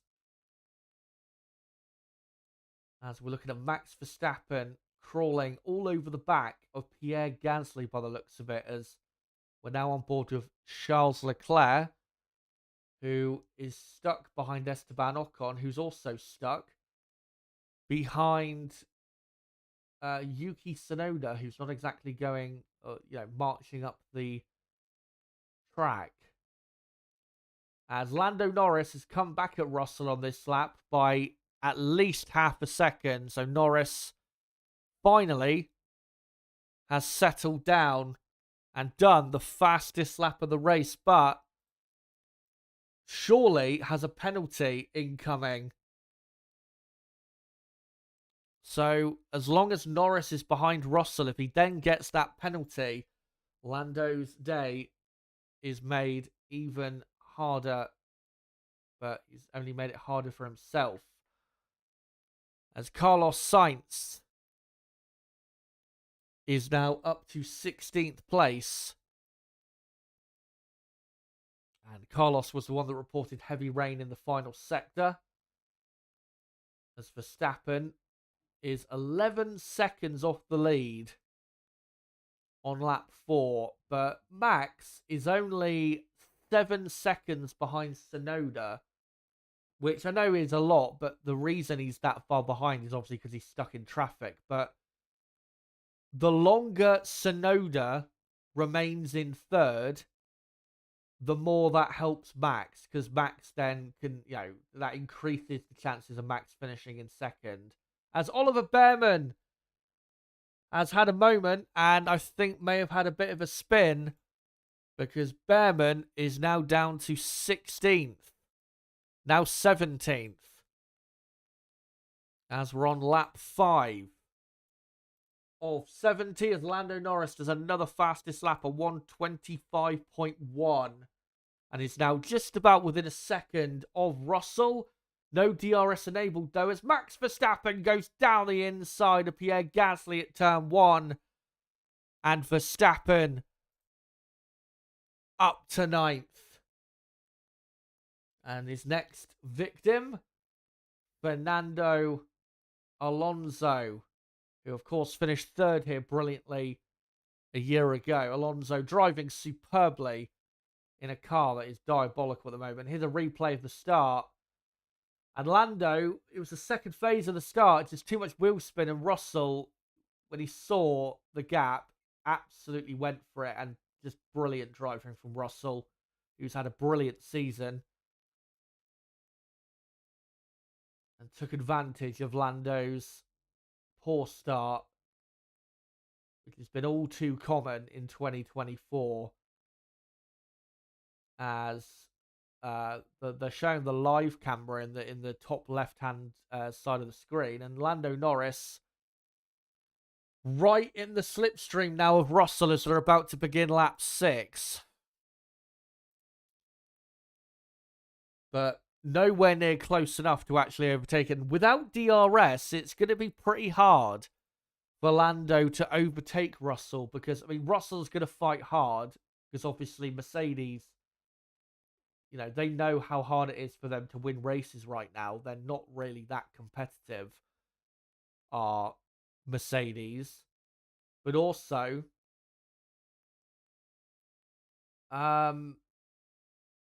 with, same power units, obviously, the Mercedes, as Max Verstappen now passes Fernando Alonso.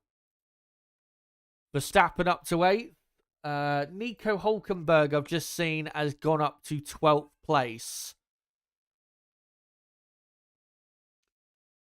Please let me know, by the way, in chat, if there is any updates in regards to whether Lando Norris has been given a penalty, because we haven't seen anything on the screen on the official broadcast to suggest that he has been given a penalty, as Russell, Tsunoda, and Lawson have also been noted for a starting procedure infringement.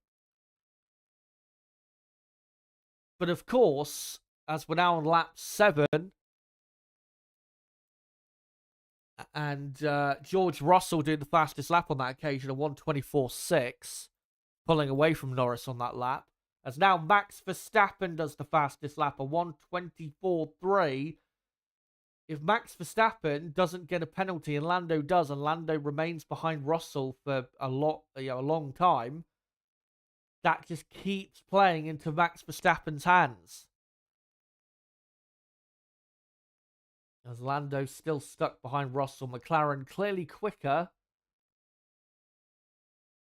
but Lando not able to do anything about the Mercedes, as Yuki Tsunoda in third place is 3.5 seconds behind Lando Norris, as Behrman and Colapinto under investigation for a collision at turn 10. So that's why Behrman went down the order. And Behrman in 16th, with Perez 17th, Zhou Guanyu back down to 18th place. As we're now on lap 8 of 70. And Russell doing well in the second half of the lap in the middle sector. Pulled the gap up to 1.2 seconds as Max Verstappen is just over, now just under a second behind Oscar Piastri. And Max Verstappen proving so far why he is the best driver on the grid.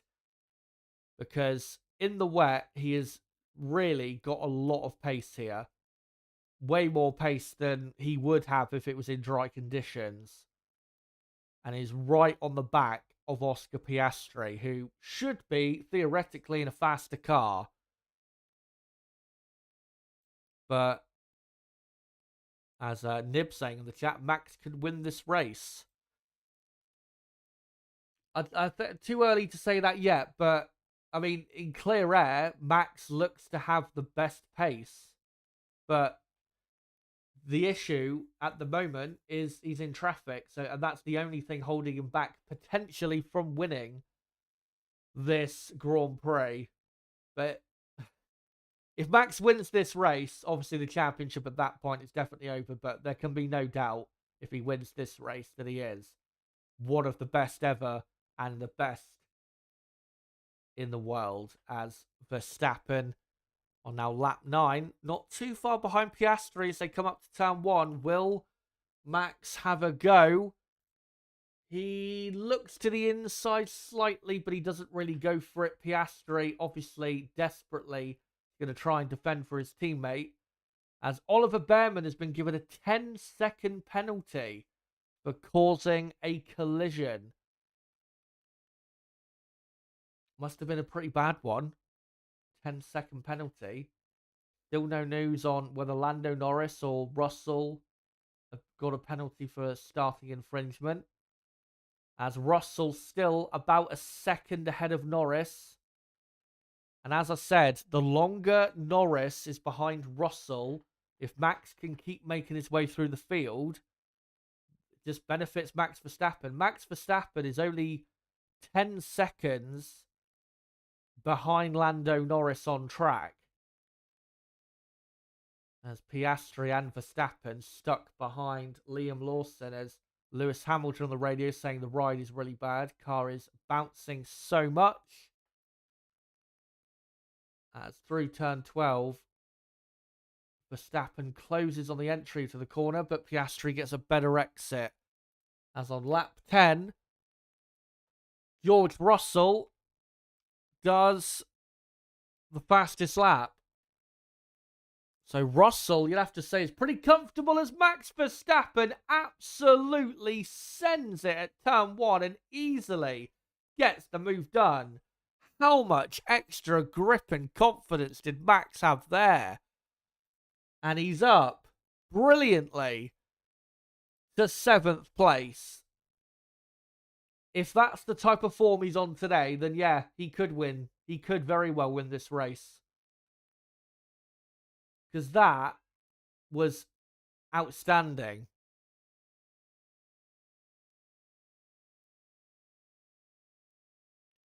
As Verstappen now just behind Liam Lawson, who he needs to overtake in the next lap or so, which I think he probably will do.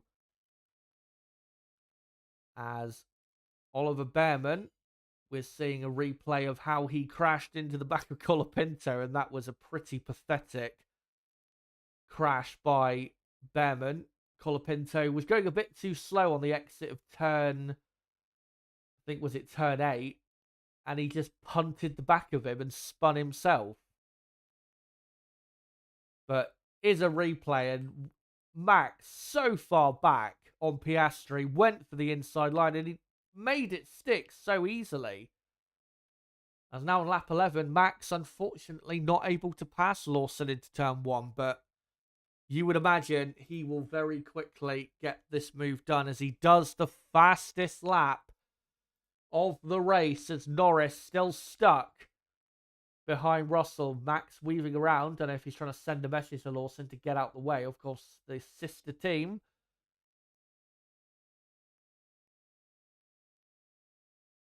But yeah, this is right now. This is looking extremely good for Max Verstappen, who goes for the inside at turn 7, and Lawson pretty much just lets him through. So Max Verstappen up to 6th and only 9 to 10 seconds off the lead, and he very well could win this race.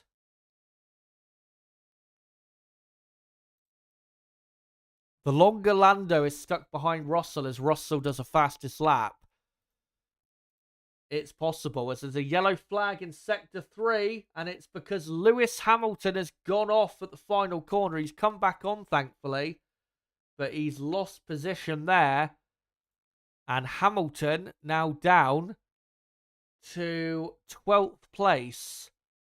Might go down to 13th if Colapinto has anything to say about it, and Franco Colapinto sends it at the first corner, and Colapinto, has he got the move done? Oh, they're so close to contact, but Colapinto just about gives him enough room, but he gets the move done. Brilliant from the Argentine, and he's up to 12th place. As another thing to update is that Carlos Sainz is up to 14th,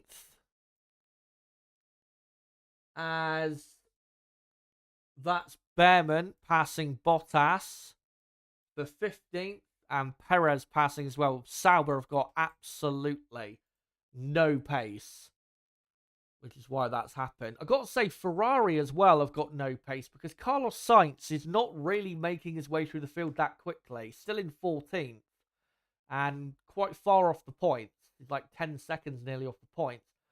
Leclerc in 5th, not really troubling Ocon and Ocon's not troubling Tsunoda. So Ferrari are not quick.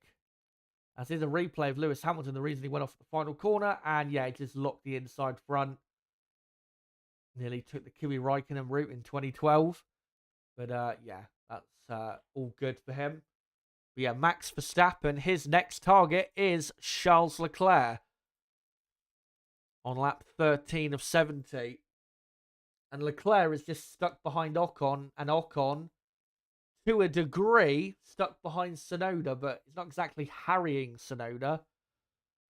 But I said coming into this race that Max had to aim for the podium, and he is tantalizingly close to it. He's only, 2 to 3 seconds away from 3rd place. And even if Lando goes on to win this race, 3rd is still a good result for Max. But with the pace Max has got, he could very well go on to win, as Oscar Piastri is right behind Liam Lawson on the exit at turn 10. As Piastri on the radio is saying, we now expect this rain until lap 30. As on lap 14, George Russell still about a second clear of Lando Norris. As Piastri still stuck behind Liam Lawson.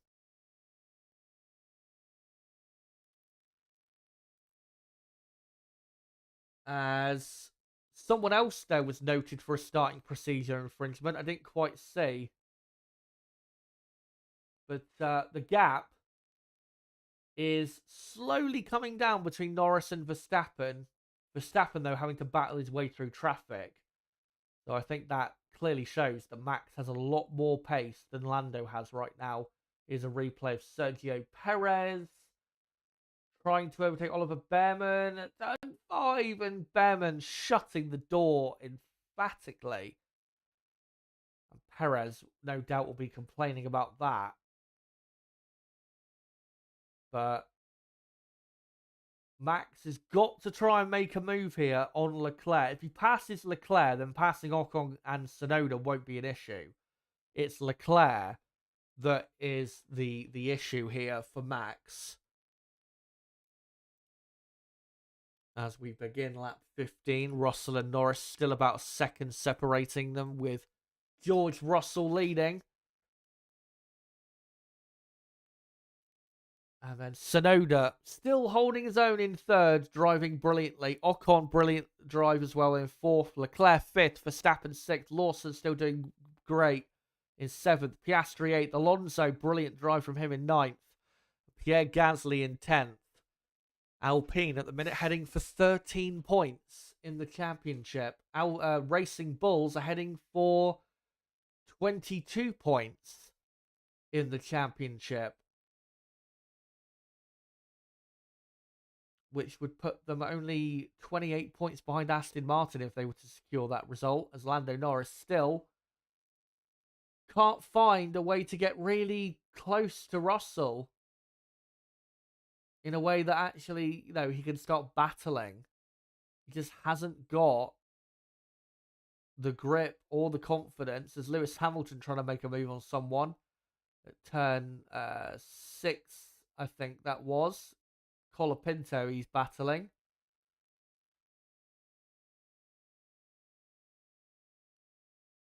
As we begin lap 16, and still a second separating the front two in favour of George Russell. Russell, of course, has won a race this year. Won on track in Spa, but got disqualified. But would love to take his second win of the year here in Brazil, and his second win ever in Brazil. As Hamilton still stuck behind Colapinto, as things are getting close with Leclerc and Verstappen, as they're close behind Ocon, as Pierre Gasly has passed Fernando Alonso. Alonso was a couple seconds ahead a lap or so ago, and now suddenly he's ahead. So I wonder if Fernando's got a problem with his car, because he's already dropped over a second behind. As Lando's saying on the radio, I'm just struggling to overtake. I'm so slow in the straight. As Max, so tantalizingly close to the back of Leclerc through turn 10, but can't possibly send it. Yeah, it appears Aston Martin have had a big loss of pace, unfortunately for them. But Max, can he get a good enough exit from Sao? Not really. Another difficult thing for Max when it comes to battling Leclerc is obviously the Ferrari is one of the quickest cars in a straight line, which really does not help. As we're on lap 17 of 70.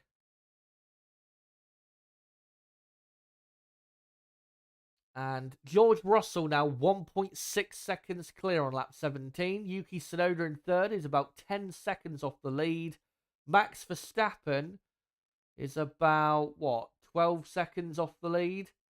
As bigger rain expected in 15 minutes, Fernando Alonso's just been told. Lewis Hamilton, by the way, in 13th. Half a minute off the lead, and of course, the leader being his teammate just shows you how much you lose in traffic, especially in the wet. As Lando Norris has took a lot of time out of Russell on this lap, the gap was 1.6 seconds, and now up to down to 0.8 of a second. As Max, this is the issue now for Max, and this is why I was holding my breath when it come to, whether he could win the race.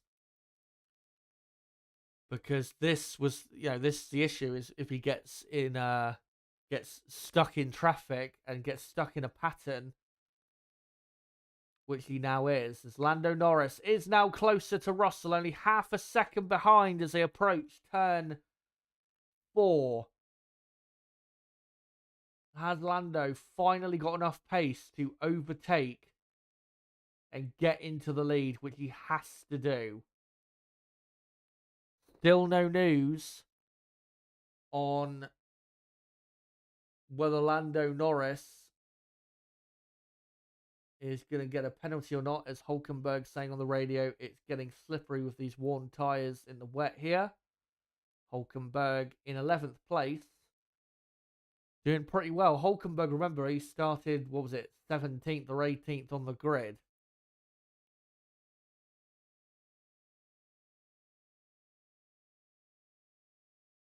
One thing that is helping Max in 6th is obviously he's on fresh intermediate tyres, when a lot of other drivers out there, the top 5 are on scrubbed inters.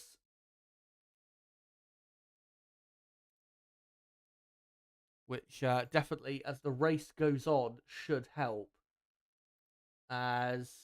Russell went deep at turn 1 and cost himself half a second. Can Lando get a good exit from turn 3? No, he can't, but Russell did go too deep at turn 1 there. And Lando getting closer.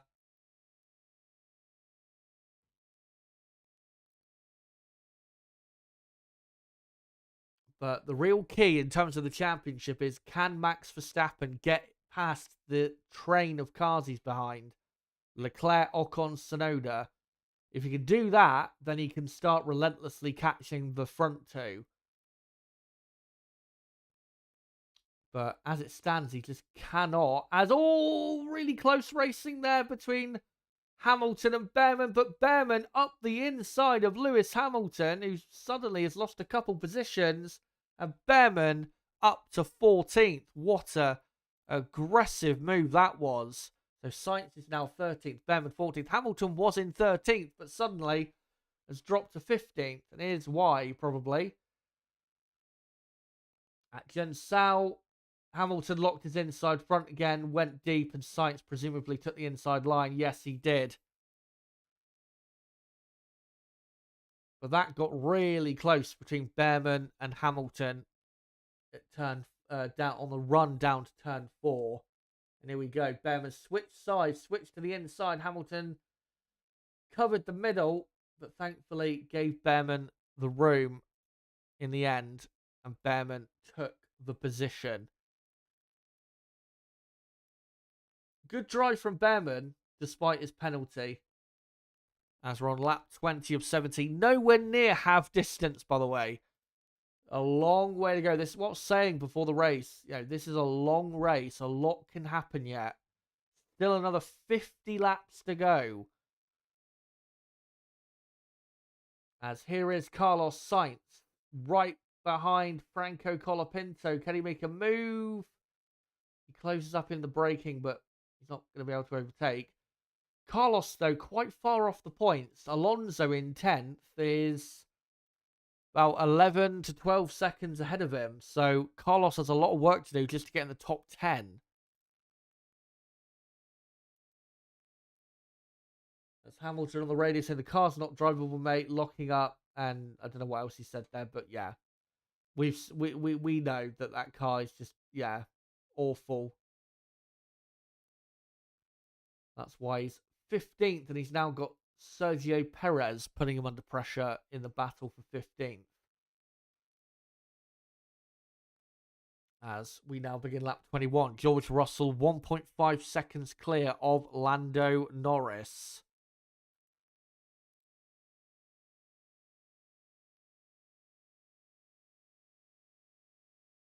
As Sainz up to turn 1, will he think about it? He's done a couple dive bombs in the past at turn 1 that have been very impressive. I remember 2019, he did an incredible one in his fight from last to third that day. As suddenly the FIA have just took a lap off. So it's now a 69 lap Grand Prix. Obviously, we're 21 laps in, but they've just took it down from 70 to 69. So there you go. So that's them officially counting 2 formation laps then. Or 3 more formation laps. I'm not sure, but there you go. That's what they've done. 69 lap race. They've just officially announced it. Max Verstappen gets a brilliant exit from the final corner. This has to be done now. Max must overtake And round the outside, is he going to do it on Leclerc? Leclerc defends the inside nice and hard, but Max, he's going to try round the outside. As he nope, he's going to try and do the switchback. And does it work? Not as much as he would have hoped, but he's still close enough. No, not to go for a move into turn 4. Maybe Max should have hung it around the outside, but it was risky against Leclerc. As Max, he's going to go on the inside of turn 6. No. He got a very good exit from turn 4 and 5, but wasn't able to get the move done. As Max saying on the radio, he was squeezing me onto the white line. That's not leaving a car's width. From what I remember, it looked fine, as Carlos Sainz has suddenly lost 2 positions. Don't know why, but Carlos Sainz is now down to 15th, so presumably he's got off track trying to overtake Colapinto. As we're on lap 23, Russell still 1.4 seconds clear of Norris as the rain is intensifying in Brazil. I've got to say, Oscar Piastri is really not driving well here. He's in 8th place, and he is, 15, 16 seconds behind his teammate, who's, a second or so behind Russell. He's been for a lot of the race. Not good enough, I'm afraid, from Piastri, and still stuck behind Lawson. Has to get past. He's got a better car. We know that. That's obvious. But Lawson, credit to him, is outdoing him right now. And yes, Sainz, that's why he dropped a couple positions. He went deep at turn 4 and came back on. As all Ocon getting out of shape on the entry to turn 10 as he looks up the inside of Tsunoda. But Tsunoda holds it together as Colapinto has now lost a couple positions. So Oliver Behrman up to 12th place. Great fight going on between Behrman, Hamilton, Colapinto, Sainz, Perez. Even though they're nowhere near the points. Behrman is 11 seconds behind his teammate Hulkenberg, who's also not in the points. As all Leclerc going a bit wide through turn 1 as the clouds get even darker and the rain is going to intensify. As Piastri also a bit closer to Lawson. Now, as the rain gets heavier, guys, when it comes to pit stops, you will want to, if you're going to stay on the intermediates, you're going to want to go onto a fresh set of inters. You do not want to stay on, you don't want to be staying out there on old, very worn inters if it starts to rain heavily, because you'll have absolutely no grip. So if it starts to rain consistently, but it's not enough for full wet tyres, I think we could then get some pit stops. As Lando gets a good exit from the final corner, and he's only 0.6 of a second behind as they come up to the start-finish line. So Lando applying the pressure to Russell, but he's still nowhere near overtaking. He tries to get a good run through the first couple corners. As Leclerc, talking of pit stops, Leclerc has decided to pit. What will he go for? We'll find out. It's another set of inters. Yeah, that's exactly what I said that they some teams would do. Because it's starting to rain again, this is the time for fresh intermediates. And as long as it continues to rain, but it doesn't rain enough for the full wets to come out, then he should be very, very quick on fresh inters. as he comes out right behind that Behrman-Hamilton fight, which is a shame. So he's going to be in quite a bit of traffic for a lap or so. But he should have much more grip. But that's good news for Max Verstappen, though, for at least for the moment, to have a bit of, or a slight bit of clear air. But now he's stuck behind Ocon. As Lando was talking on the radio just then, saying we need to box to overtake Russell. Lando and Russell have just gone past the pits, so that's not happening for now. But given the gap they have, Lando, I mean, if Lando does pit, he's going to come out behind Verstappen. There's no doubt about that. But, you know, if it keeps raining with fresh inters, he'll have a lot more grip. As that is the Racing Bull car of Liam Lawson going off at turn 1 and 2 as Nico Hulkenberg pits and Lawson losing position, and he's gone down to 9th place. What a shame. As Lando right up behind Russell now. As, yeah, Hulkenberg has come out in 17th place. As the rain coming down. And it's going to be very interesting to see what these two do, because McLaren also might not want to put Lando back out there on fresh tyres and behind Verstappen on track, because if it then stops raining, that will then favour Max on the, you know, a lot warmer and worn-in intermediate tyres. But if it's going to keep raining for the rest of the race, may as well go for a fresh set of inters.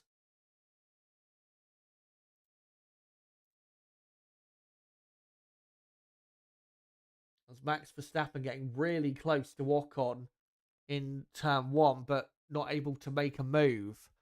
As Pierre Gasly has passed Oscar Piastri. What a race Gasly's having. Alpine 4th and 6th. It's been at least a year since we've heard of them being in those positions. As Norris so close to Russell up at turn 8. As, yeah, Piastri and Lawson clearly have had a collision, because incident has been noted there on the race control board. As Colapinto has pitted. Yellow flag in Sector 1. Who is it for? It is Nico Hulkenberg. And it's I don't know where it is. I can't really see that well. As Ocon has gone ahead of Tsunoda up to 3rd. So Ocon onto the podium positions. As we're on lap 28. And with Hulkenberg, I can't tell if he's got going again or not. But he kind of looked beached there.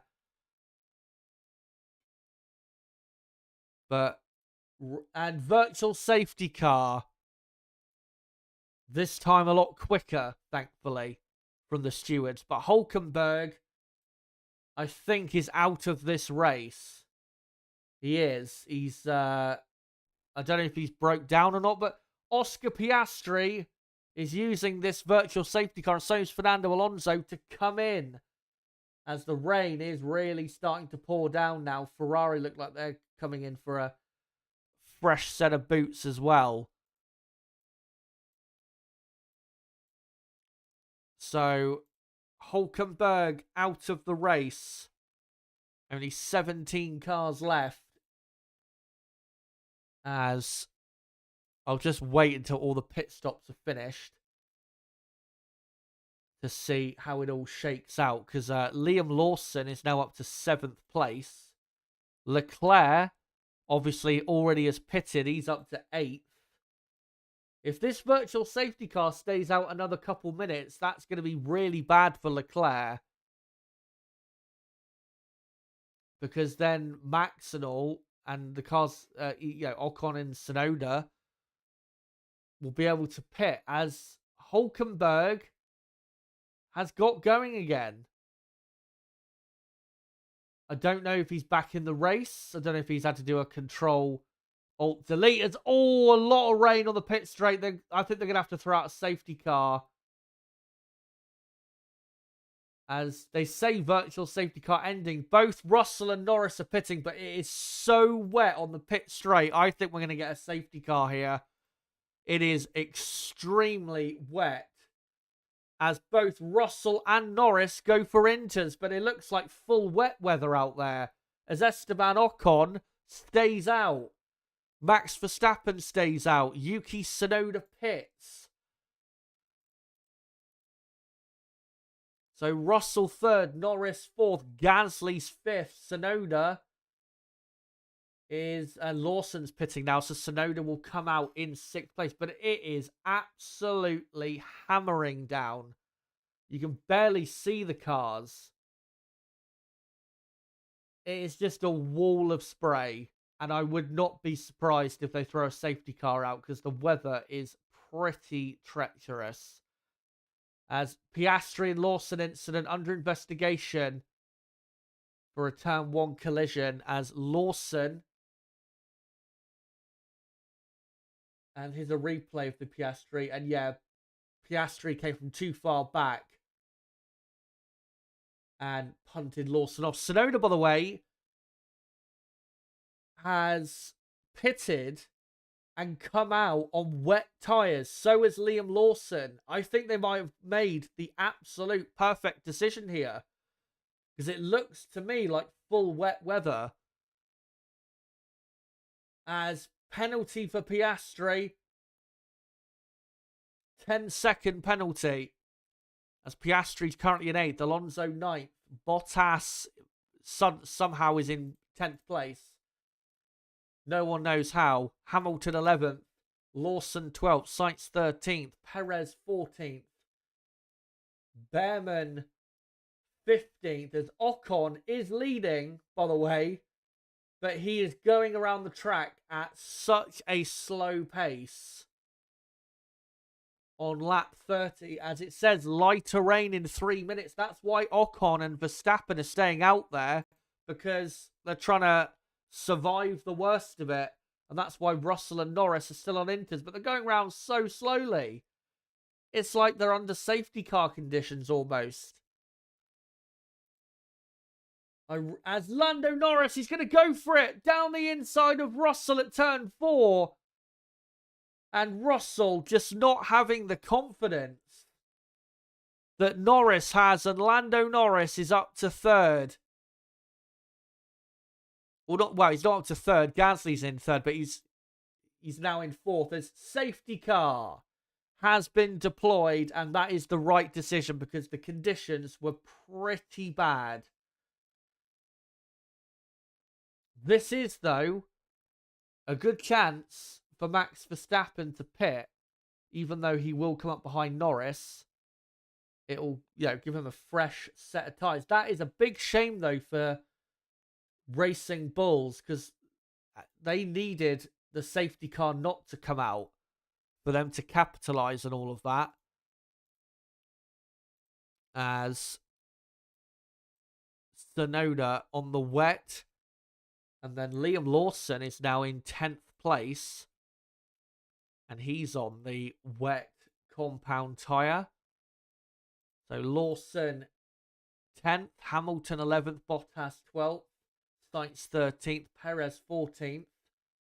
And Hulkenberg is officially back in the race, guys, but he is, what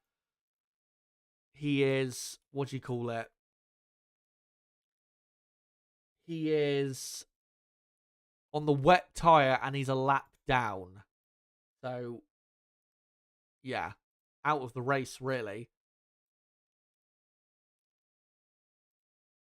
As we're on lap 31 of 69. Here's a replay of Liam Lawson going down the inside of Lewis Hamilton and almost barging Hamilton out of the way. Lawson way faster on the full wet tyre that clearly gripped up a lot more to the circuit. But if it now rains a lot more lightly, and that goes back towards more, say, intermediate conditions, this might really be great news for Max Verstappen. because Max Verstappen has stayed out and is ahead of Lando Norris on track. He's 2 places ahead.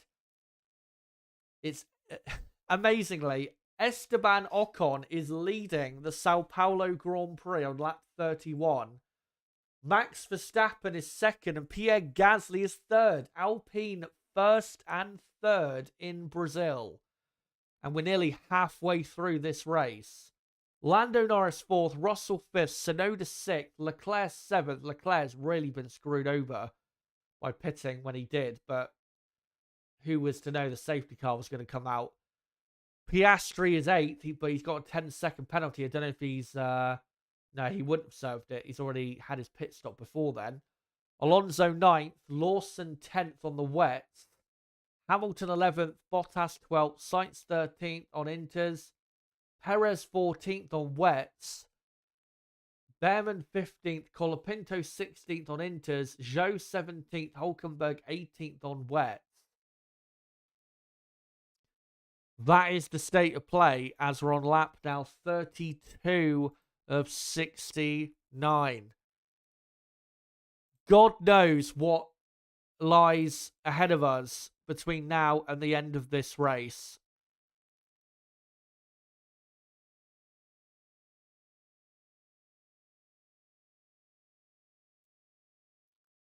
But I would, I'd be amazed if you could find anyone who would have thought Alpine would be legitimately leading the Sao Paulo Grand Prix nearly 35 laps in. But again, this situation for Max Verstappen is very good. Because even if Lando on the restart is quicker than Max, Max has track position. And we know Max is very hard to overtake. I mean, look how long it took Lando to pass Russell. And big crash. Colapinto has absolutely destroyed his car on the climb up the hill, right where Alonso and Webber crashed back in 2003. And that might be a red flag. And it is a red flag. Colapinto out of this race. Hopefully he's okay. But that absolutely is amazing news for Max Verstappen, because even if there was a disadvantage for Max being on older tyres, that now goes away. Because, of course, under a red flag, you can change your tyres. So Max is now legitimately ahead of Lando Norris on track. And if Max is quicker than Lando, then there's nothing Lando can do. Unless Max makes a mistake. Who thought this was going to happen? We all thought coming into this race that for Max it was, damage limitation and that Lando would win and that the gap was definitely going to come down. And at the minute, it looks like this could be,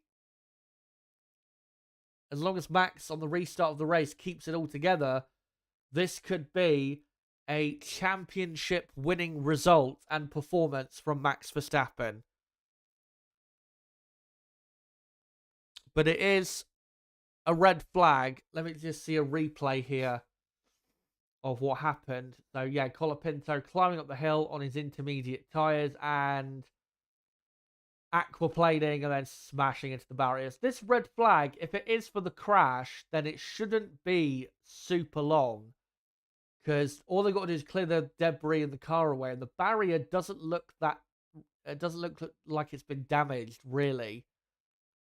So, I don't think this is going to be a super long red flag period unless the rain really increases. But there you go. Red flag.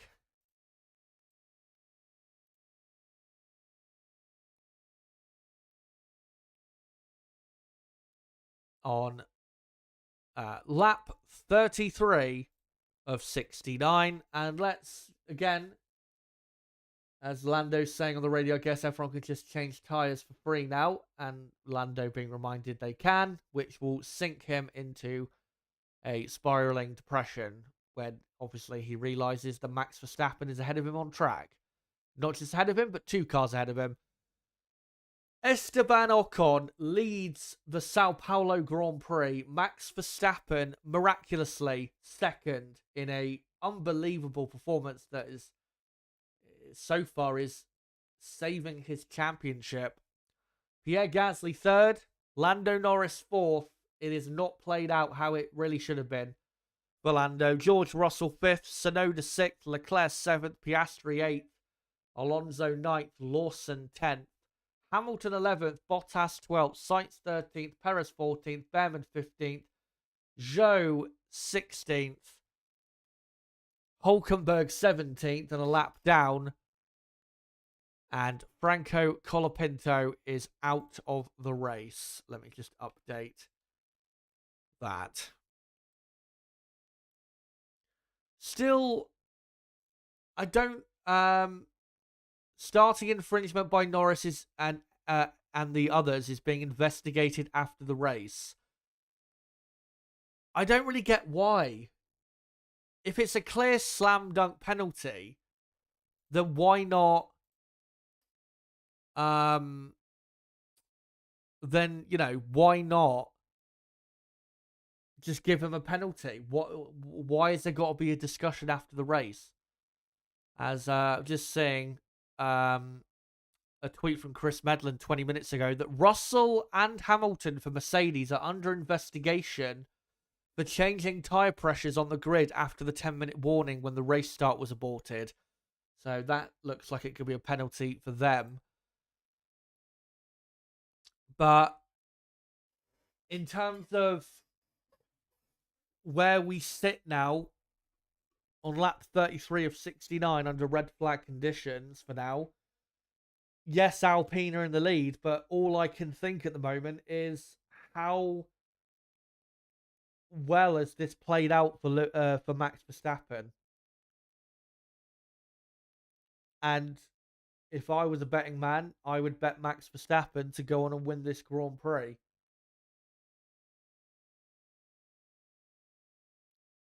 And if he does win this race, the championship is over. Trust me.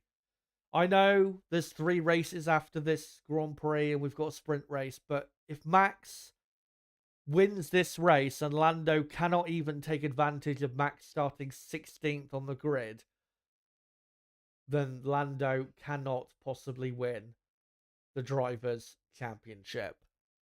And as it stands, Max is second, Lando fourth. That's a gain of 6 points.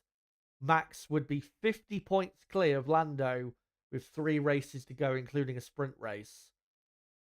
Meaning that Max could win the championship in Vegas. He probably won't if it does remain this way here in Brazil. He probably won't win the championship in Vegas. It will probably happen in Qatar. But yeah, this is again crucial for the championship.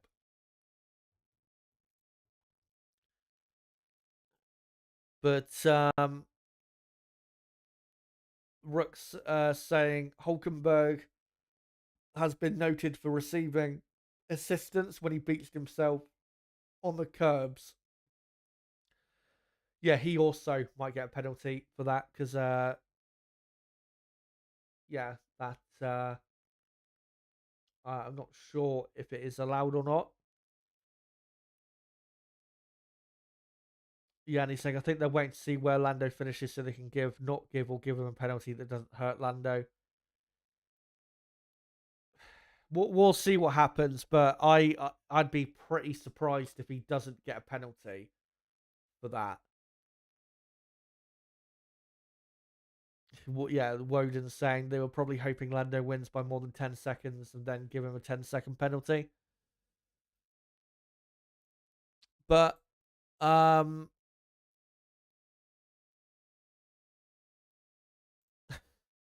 just seen a replay on Twitter of Lance Stroll, what he did. And he literally, had his little accident and then tried to, let me see what he tried to do. He tried to, spin the car around to get going and just beached himself in the gravel. Absolutely pathetic. Once again, summing up why he should not be on the grid. Nib saying in the chat, Lando, Russell, Yuki, and Lawson all probably going to get a pen. The others were told to leave the grid to not go a lap down. Right.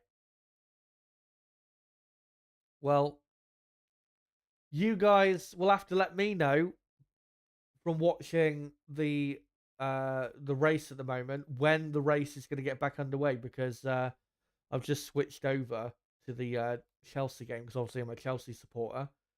We've got a big game at the moment against Man United, but yeah, hopefully I'll just switch back quickly. Hopefully we're not going to have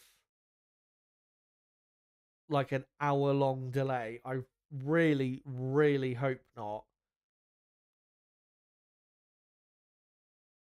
Because, and the FIA, I think, know that, with the weather forecast the way it is, they can't be, they can't be playing around.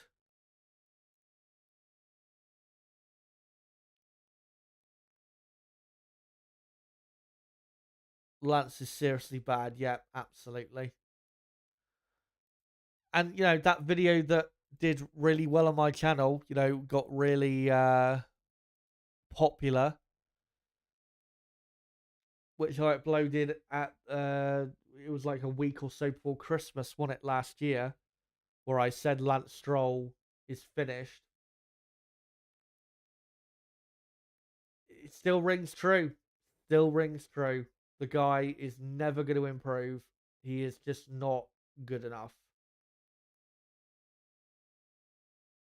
But when your dad owns a team, then I guess you've got a space on the grid for life. That's, yeah, unfortunately the way it is.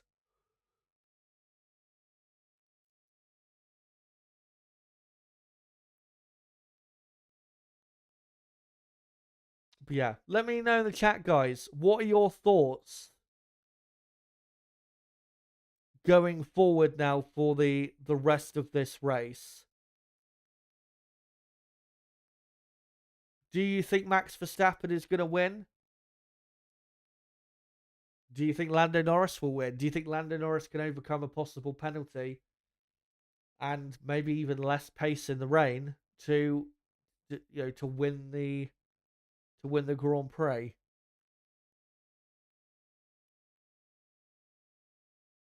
Crawford beats Ocon and Max thrown a golden opportunity for a massive team fuck up.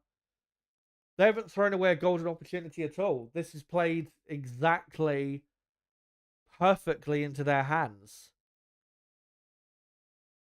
They, a red flag for them because they stayed out and didn't pit. It's perfect because now they can put fresh tires on the car and be, in terms of tire pace, Hulk disqualified. I'm seeing. Right, I'll have a look at that in a moment. Yeah, what do you call it? They're not gonna be lacking anything in terms of pace on the tires because obviously they're now going to be able to.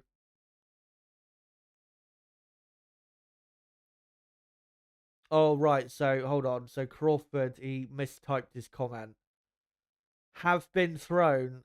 So what Crawford was trying to say is Ocon and Max have been thrown a golden opportunity from a massive team F up. Yeah, they have. Absolutely. I mean, massive opportunity for Alpine, but in terms of the championship, which obviously we care about, Max Verstappen has Max Verstappen now has the perfect chance to pretty much end the Drivers' Championship battle. Not officially, but if Max wins this race and Lando finishes, I mean, Lando could finish in third place, if there's any post-race penalties or whatever. But if Max wins this race, I don't see how Lando wins the championship at all. I just don't see it. Lando, if Max wins today, Lando will do well just to get the championship to go down to the final race. Never mind, win it. So, yeah. Advantage Verstappen, I'm afraid, if you're a McLaren or Lando Norris fan.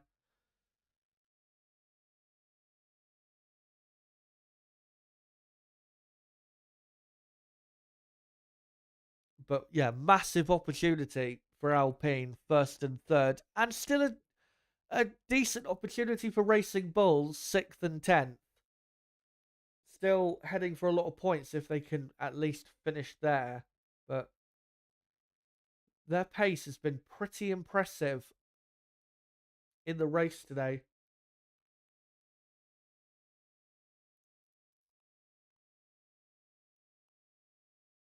But yeah, we await to see when this Grand Prix will be getting back underway. So we can conclude the Sao Paulo Grand Prix.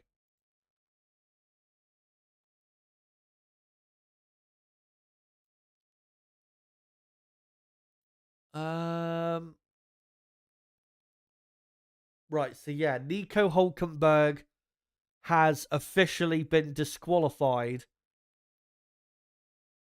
from the race for receiving assistance in rejoining the track. So that's another car out of the race. Let me just update that. The race will resume at 14:02 local time. That's in 10 minutes. So 10 minutes, guys, and we will be back underway. So we've got, it's funny, out of the bottom four, we've got two DNSs, one DNF, and one DSQ. All sorts going on today. But yeah, back underway in 10 minutes, and the teams have been informed that the restart will be a rolling start because of, I think, to avoid any like big first lap accidents because of the weather.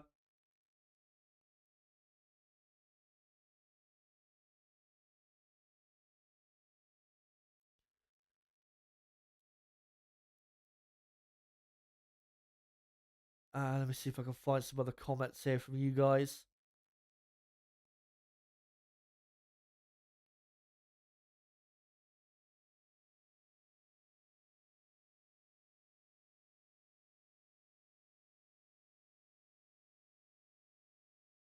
Um, yeah, I'm just having a look at you guys reacting earlier to what was going on. By the way, we are on 93 likes. Let's try and get up to 100 if we can by the end of this Grand Prix. So in the next hour, say, um, here on stream. So if you haven't hit the like button yet, make sure to do so. 100 likes would be absolutely fantastic if we could get up to that.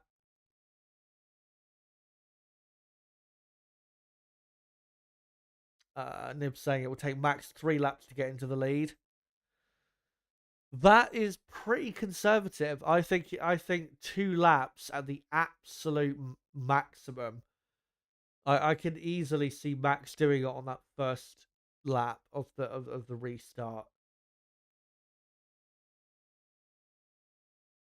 But the strategy now for Max has got to be pass Ocon immediately and then sprint off into the distance and let Lando get held up by the two Alpines. And if Lando gets held up by the two Alpines for a bit, and Max sprints off into the distance, then Max pretty much has the race bought and paid for. And then just needs to pray that Lando doesn't finish in second, which is still possible. Obviously, post-race penalty is possible. And, you might finish behind the two Alpines. But, yeah, that's what Max has got to do. Get past Ocon, sprint off into the distance, and let Norris deal with whatever.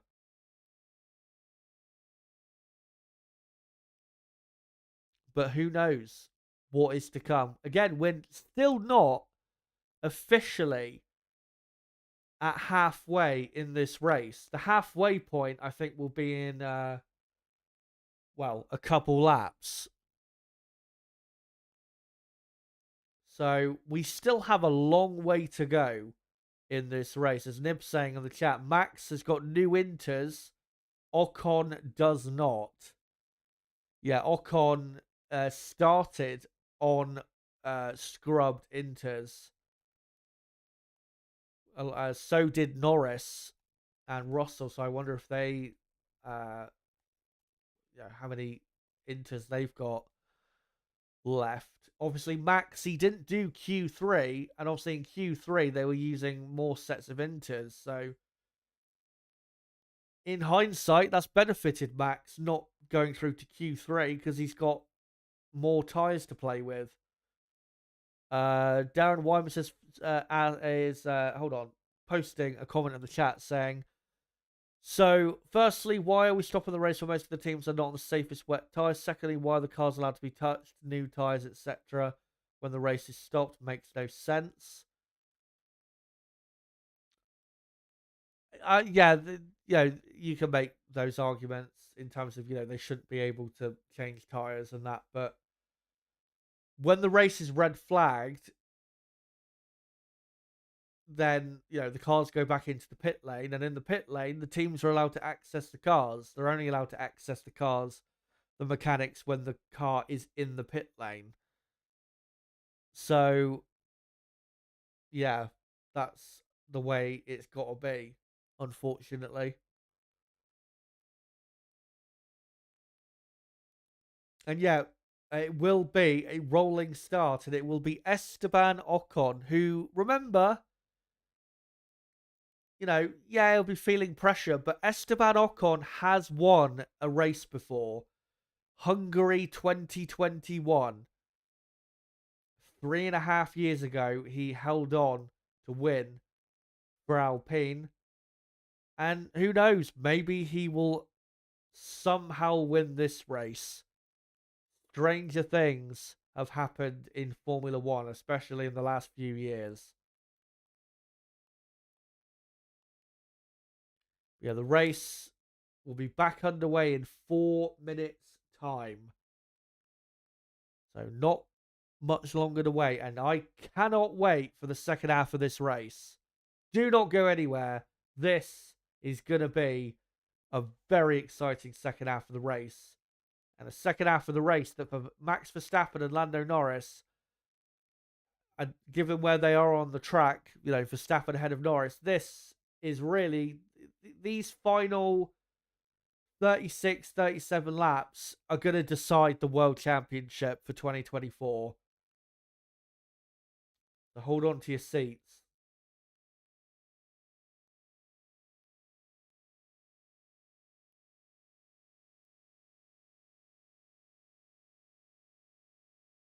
But yeah, I cannot wait for this. And I hope that the Sao Paulo Grand Prix for you guys has delivered so far in terms of, excitement and that.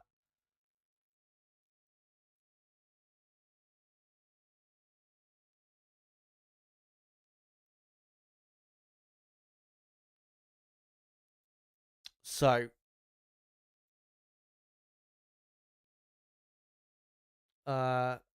Looney Classic saying Ocon is a rough driver. Max has to be careful. Obviously, Max and Ocon obviously had their famous get-together collision and little scrap afterwards here in Brazil. 6 years ago that was. I think Ocon will be a lot smarter in how he does things this time around compared to then.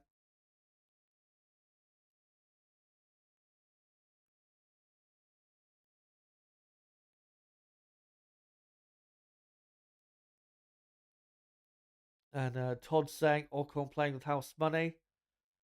No one that you know says this grid order is nuts. It is. Again, who could have possibly predicted? You know, I think we knew the chances of a red flag were um as they've just delayed the restart by another 4 minutes for some reason. I don't know why. Oh no, now they've corrected it. So it'll start in 2 minutes. Don't know what they were playing at there. As they've sent Zhou Guan Yu out on track, I think, to recover the lap that he lost. So, yeah, Zhou is just recovering the lap. And the track definitely in better shape than it was when the safety car came out. Todd saying, I guess you could say this turned out to be the perfect race to take an ice grid penalty. Well, I mean, to be fair, with as they're showing a onboard replay of the grid earlier of Mercedes changing the tire pressures, which again is not allowed, and that's probably going to see both Mercedes cars possibly disqualified from this race.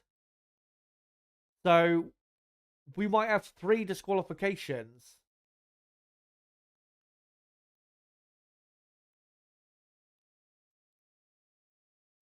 Anyway, let me quickly get the lap counter back on the screen. And there you go. It is lap 33 out of 69. And there you go. We are officially back underway. And I'm pretty sure everyone is going to be on a set of intermediate tyres. So let me just correct the tyres quickly. So yeah, there you go. So 16 cars remain as we're just about halfway through this Sao Paulo Grand Prix, and it is Esteban Ocon leading for Alpine, Max Verstappen second, Pierre Gasly third, Lando Norris fourth, George Russell fifth, Yuki Tsunoda sixth, Charles Leclerc seventh, Oscar Piastri eighth, Fernando Alonso ninth, Liam Lawson 10th, Lewis Hamilton 11th, Valtteri Bottas 12th, Carlos Sainz 13th, Sergio Perez 14th, Oliver Behrman 15th, Zhou Guan Yu, the last car in 16th. It will be a rolling start. I don't know when exactly, but I don't know if it'll be straight away, but we'll see. But the cars that are out of this race, Nico Hulkenberg disqualified for a push start.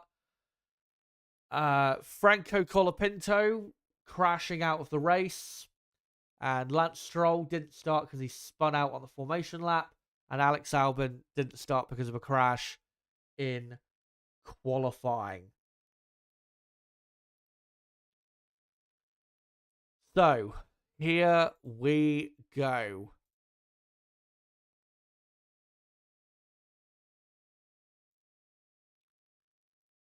As Esteban Ocon becomes the safety car, so we're going to get underway straight away. Good to see. When will Ocon decide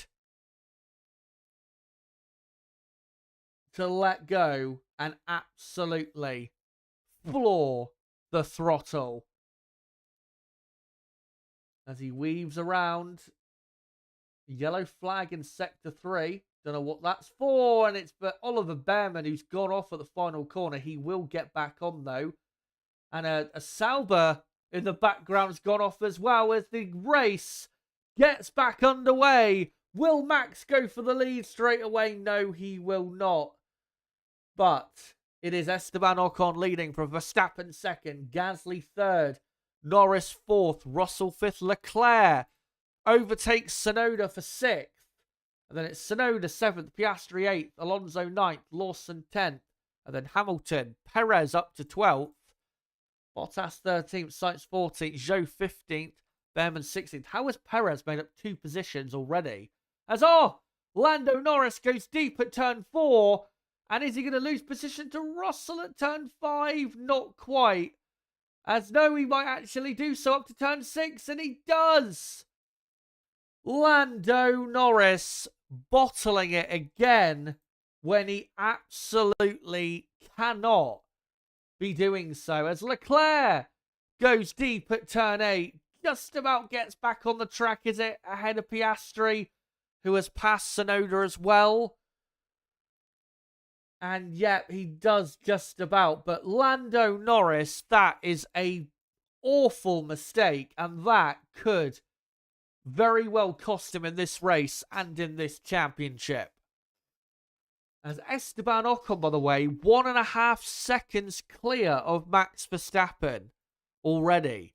What a restart by Ocon, as we're looking at Hamilton and Alonso fighting for 10th place, or 9th place.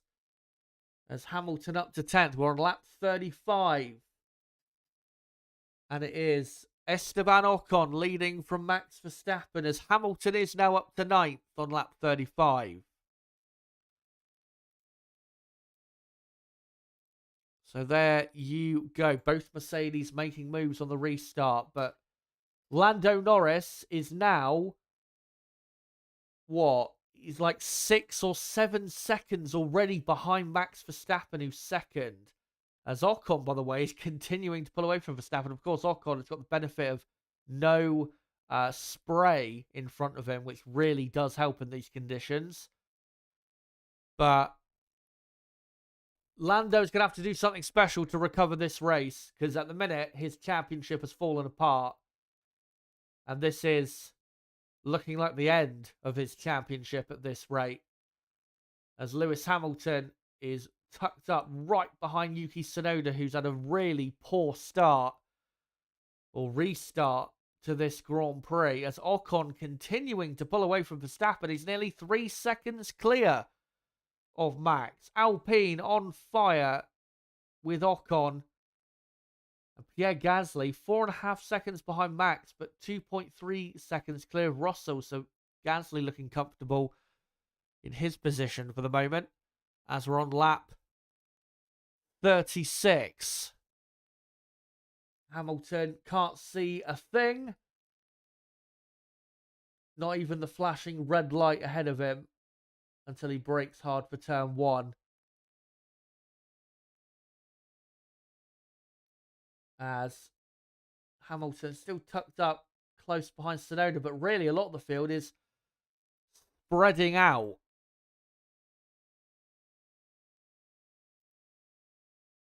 Lando Norris dropping now 2 seconds behind Russell. And Lando now about 10 seconds behind Max Verstappen. His championship is hanging by a thread at this point, as the Haas of Oliver Behrman tried to get all racy behind Carlos Sainz and ended up spinning and going into the barrier at turn 7. He should get going again, though. He didn't go in hard enough that he's going to stay there. But that was a pretty stupid bit of driving from Behrman. And he will get going again, but he's going to have to put a new front wing on that car because, handling will be awful. But he had way too much speed carried through the braking zone and just went spinning. Where Lewis Hamilton crashed a few years ago in qualifying, and Leclerc obviously crashed on the formation lap last year, but thankfully not as bad. The crash for Behrman, as Lewis Hamilton right behind Yuki Tsunoda, who really is struggling with that car. These are conditions that Lewis Hamilton should excel in, but the balance of his car's been that bad, he can't, really.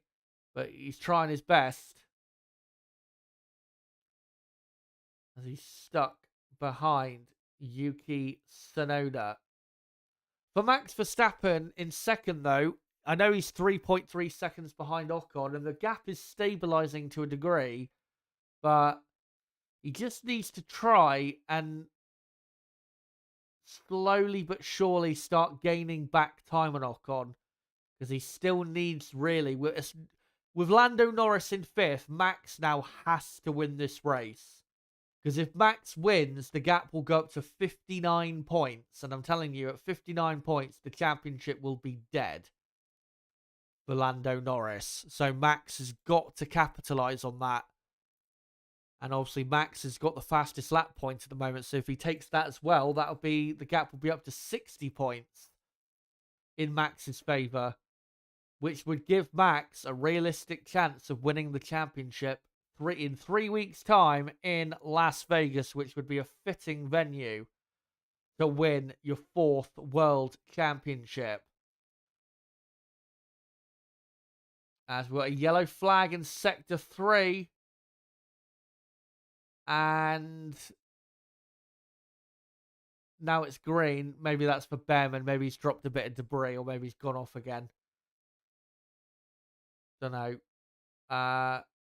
Yeah, we're just looking at this Tsunoda-Hamilton fight. But yeah, Max is stabilising the gap out front. He's not losing time to Ocon anymore.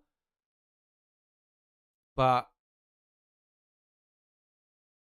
Max has got to now take advantage. And yeah, it was Oliver Behrman who has spent more time, it appears, off the track than he has on it.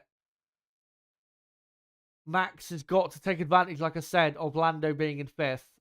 If he does, if he takes full advantage, then, like I said, the championship is over. Because at the end of the Las Vegas Grand Prix, if Max Verstappen has I think Max needs to have a 59-point lead at least at the end of the Las Vegas Grand Prix to be champion in Las Vegas. And of course, if he wins this race and takes the fastest lap and Lando finishes in fifth, the gap goes up to 60 points. So, in Vegas, all Max would have to do is beat Lando and he would be champion.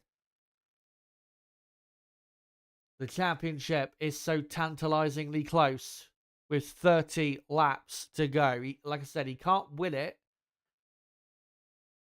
but he can pretty much seal it in these final 30 laps, as he is now starting to gain on Esteban Ocon. The gap down to 2.5 seconds. Ocon, you have to say, though, driving incredibly well. So is Pierre Gasly. That Alpine car, clearly very good in the wet. The Ferrari wasn't, though, as that is Carlos Sainz into the barriers at turn 8, and the safety car is out, and Carlos Sainz is out of the Sao Paulo Grand Prix. A winner a week ago, but a clear loser this weekend. Sainz out of the race, and a full safety car on lap 40, which helps Max as much as it helps Lando, really.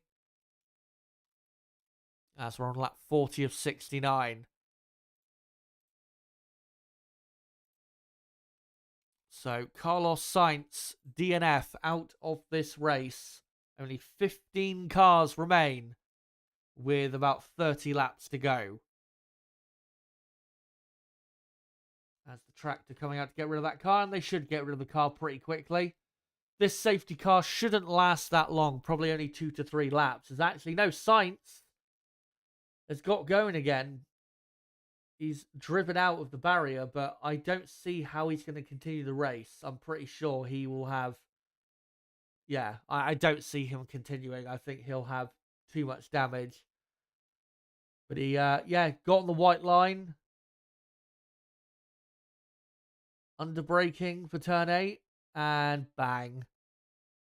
So yeah, Sainz, I'd be very surprised if he continues in this race. But we will find out.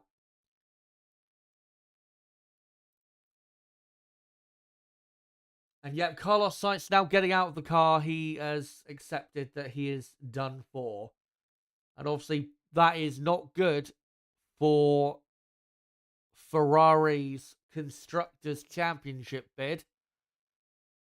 They're only scoring 8 points at the moment. McLaren scoring 16 at the moment. Red Bull scoring 19. If Alpine, by the way, if they keep this result, if they end up winning the race and finishing third, that will be 40 points for Alpine, which is massive. And that will take them from 9th up to 6th in the championship, which is a absolutely gigantic gain and would make their season look a lot better than it's actually been, because they have not been the 6th best team in this season. And they'd only be 31 points behind Aston Martin if they hold on to this result. So yeah, this would be massive for the Alpine team if they were to get it. Especially given the season they've had. But this is another chance for Max to, get close to Ocon and maybe this time go for an overtake and get that vital move done, because he has to, like I said with Max, he has to win this race. And Lando from 5th just has to try and overtake the cars ahead, and he needs to try and win this race. But realistically, can Lando Norris win from 5th place? I don't think he can. Unless he really taps into his absolute best form, I don't think he can.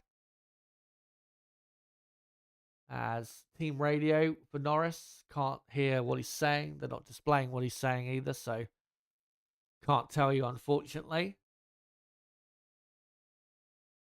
Charlie Palmer saying the Tippy Toe Grand Prix.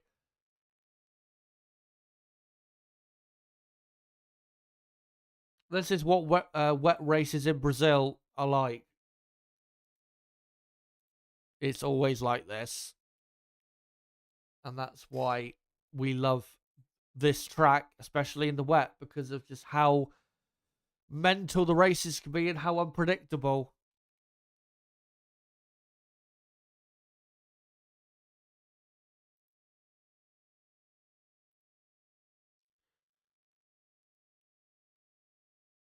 As we're on lap 42 of 69, and maybe the safety car will come in at the end of this lap. If it doesn't, it'll probably be the end of the following lap, I would imagine.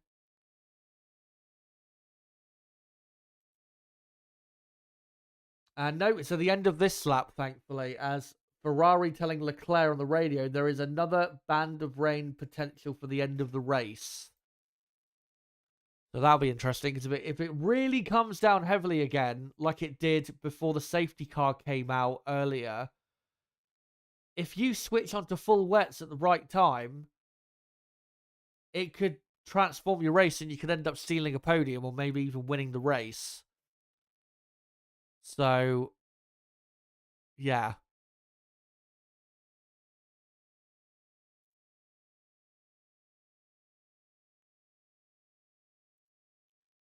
But yeah, the safety car in at the end of this lap. And we will see whether Max Verstappen can put a challenge on to Esteban Ocon to get this race win that he desperately needs. Remember, Max Verstappen, the last time he won a Grand Prix was 11 races ago in Spain. The last Sunday of June was the last time Max Verstappen won a Grand Prix, a full Grand Prix. And that's really what he's been missing in the second half of this season in terms of wrapping up the championship, given Lando Norris's poor race performances. But if he can get it here, then that will slam the door shut on a possible championship bid from Lando Norris. As Ocon still weaving around and now just about gets going. And Verstappen not too far behind. Verstappen might go for the movers. Side-by-side action between the Alpine and Russell down to turn one as Max goes for the move. As a McLaren goes off, I think it's Lando Norris who's gone off at turn one, but Max Verstappen leads in Brazil, and Lando Norris has lost yet another position. And that restart, and Lando is now down to 7th. He's behind his teammate. And that restart, the poor restart by Norris and Verstappen overtaking Ocon, that right there, that moment could seal the championship for Max Verstappen. As Lewis Hamilton has lost position to Fernando Alonso. He's back down to 10th place as Leclerc is up to 4th. What a restart he's had. As Hamilton going off the track almost. As Liam Lawson has magically out of nowhere gone up to 9th place. As Hamilton now down to 12th. As Hamilton now being almost overtaken by Behrman, who somehow is still in this race in a competitive fashion. And Behrman and Hamilton side by side as they come through Jinsao, the final corner. And the Aston Martin of Alonso, he's gone too deep and he's touring through the final corner now. Disaster for Alonso, and Perez is now into the top 10. As we're on lap 44 of 69. And Max Verstappen leads in Brazil as we've got a green flag now. Verstappen leads. Ocon second. Ocon a second and a half behind Max. Gasly third. Leclerc fourth. Russell fifth. Piastri sixth. Norris seventh. Tsunoda eighth. Lawson ninth. Perez 10th. Hamilton is 11th. And Behrman, like I said, somehow still in this race in 12th. And then it's Bottas 13th, Zhou 14th, Alonso 15th. And the rest of the cars out of this race, of course. But what a disaster for Lando Norris. As, by the way, thank you for getting us up to over 100 likes. Much appreciated from you guys. You guys are the absolute best. But Lando Norris, that poor restart where he went deep at turn one, losing position to Leclerc and Piastri. That, I'm telling you, that is going to cost him the championship. Because as it stands, Max Verstappen in the lead and has the fastest lap. Max Verstappen heading for 26 points. Lando only heading for 6 points. That's a gain of 20 points. That would put the lead up to 64 points in Max Verstappen's favour, which would absolutely guaranteed end the championship. But there are still about 25 laps to go, guys. Anything can happen here in Brazil. And you would imagine that Lando, well, he'll probably ask the question of, can Oscar let me through? But I'm not sure he'll deserve to be let through. Lando has performed terribly today. And yeah, Lando just went too deep in, lost grip, got a bit of oversteer and went off the track. And then rejoined just behind teammate Piastri. And was lucky to keep ahead of Tsunoda and Lawson and that.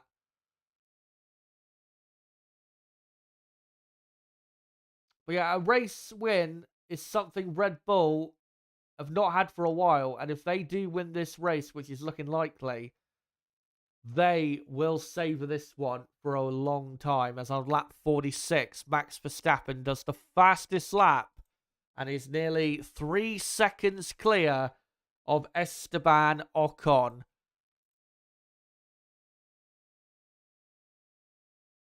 As we're looking at Sergio Perez, who's right behind Liam Lawson. Lawson might be taking his seat next year, as yet they have told Oscar Piastri to swap positions. No surprise, and Piastri has let Lando through. So Lando up to 6th. By the way, with Piastri, don't know if Leclerc's made a mistake, but George Russell has overtaken Leclerc and is up to to 4th place. So Russell back into 4th, and Leclerc now under massive pressure from the 2 McLarens. But yeah, I don't know with the red flag, because Piastri, he's been given a 10-second penalty. I don't know if that's just going to be added on at the end, I presume. So Piastri, at the minute, not even heading for a point, if that's the case. Which could potentially be good news for Sauber. They're in 13th, and, you know, if we get a couple more spins and crashes, they might be able to actually get their first point on the board. Still not the case, though, at the moment. As Lando Norris applying a lot of pressure to Leclerc. The McLaren is clearly quicker in these conditions. But we saw earlier with Norris against Russell, not able to overtake. And the longer he doesn't overtake, then the championship goes bye-bye. And here's a replay, and I'm assuming Leclerc went off at turn 4. And, yep, oversteered in the middle of turn 4, went off. And then Russell scythed his way up the inside at turn 5. Brilliant move. As Leclerc has been noted for rejoining unsafely, which looked close. I'd like to see it from Russell's on board to see whether it was a clear slam dunk penalty.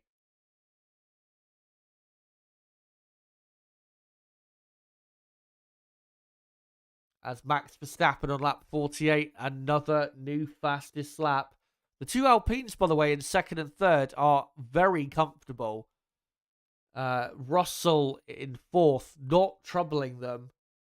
And really, Leclerc, when he was in 4th, wasn't really troubling the Alpine. So Alpine just need to settle down and crack on with these final 20 laps, and they can secure 2nd and 3rd, which would still be an extra 33 points, and that would still put them up to 6th in the championship. But really, what we're looking at is how many points can Lando Norris now salvage in this race, in what has been a poor race from him, we have to say. Poor performance from Lando Norris yet again, as he goes deep at turn 8. Don't know if that's just him taking the wetter line. I think he was actually just going a bit too deep there. This race, the race a couple weeks ago in Austin, and a lot of races this year, proving to be clear examples as to why Lando Norris just isn't good enough, I'm afraid, to be world champion. You cannot continuously disappoint and throw away race win opportunities and expect to be world champion. As Max Verstappen, another new fastest lap, and is now 4.5 seconds clear of Esteban Ocon. As we still are looking at Perez and Lawson fighting over 9th place. Racing Bulls heading for an important result, 8th and 9th. That's 6 points. That would put them 4 points behind Haas, which is, you know, important for them to get back in that, or back ahead of Haas if they can. But Alpine are going to end up going ahead of both of them. Racing Bulls are going to be somehow 8th and will it be 8th in the championship? Yeah, 8th in the championship somehow.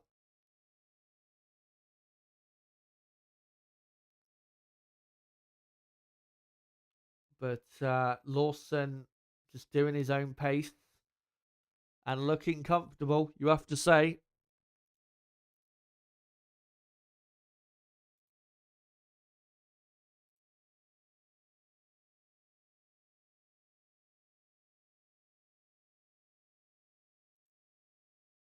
As another new fastest lap for Max Verstappen on lap 50. I think, what was it, a 1:22.2?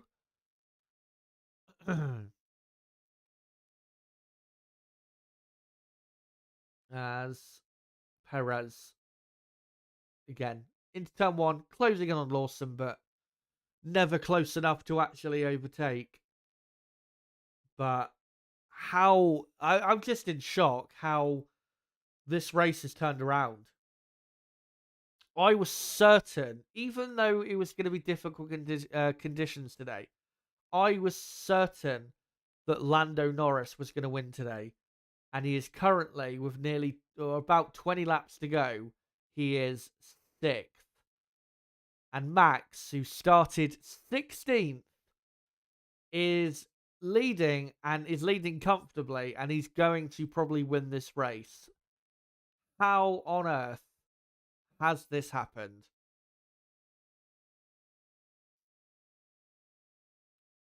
As interestingly, George Russell is now really starting to gain on Pierre Gasly as Max Verstappen. Another fastest lap. He's doing exactly what I said he had to do under the red flag when he eventually got into the lead, which is sprint away as quickly as possible in case of any attack from behind and let, Lando struggle wherever he is.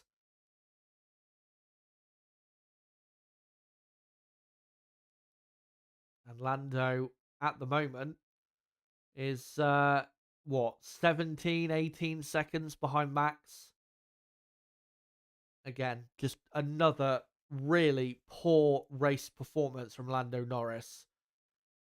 And he has only himself to blame in 2024, does Lando,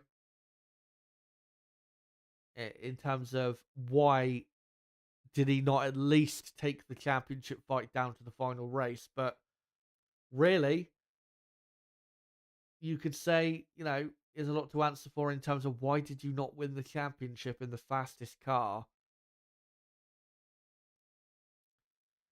But I'm sure there will be excuses, as there usually is, unfortunately, with Lando, whether it's from his fan base or from him himself. But with Lando, as all Piastri going wide there out the exit of the final corner, and that's going to put Tsunoda right on his tail. Will Tsunoda go for the move at turn one? He's going for the outside line. Piastri, can he hold the inside? Yes, he will.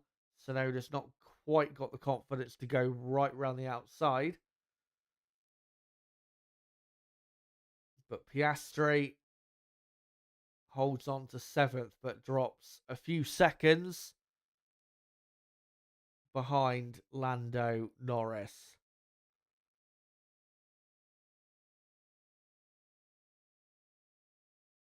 As Norris still within a second of Leclerc. But what I was going to say is, with Lando, I'm not sure he can improve on the areas where he's weak in, because, he's been racing for a long time, even in Formula One. I just think this is who he is as a driver. And, this is probably just the way he's going to be. He's a guy who, you know, terrific qualifying pace, very fast driver, but cannot consistently deliver in the races where it matters. And you can't be a world champion if you don't deliver consistently on race day. It's impossible. Unless you've got the fastest car on the grid and your teammate is miles slower than you. But Lando doesn't have that, of course.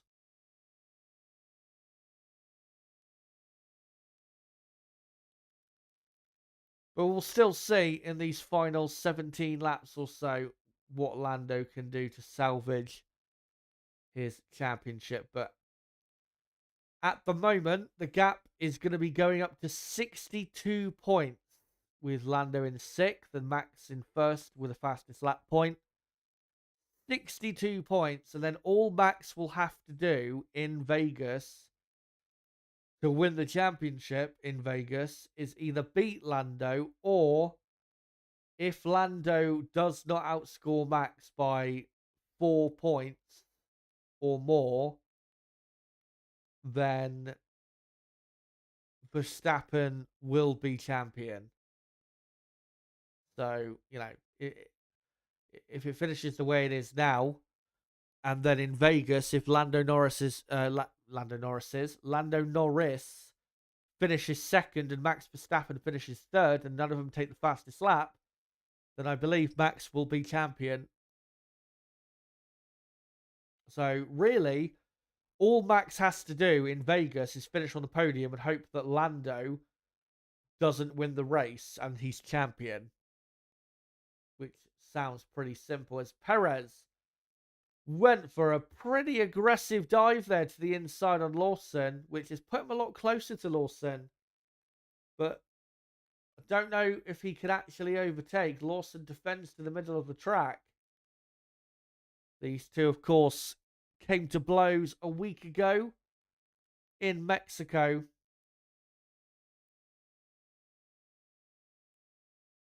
And Perez desperate to get past.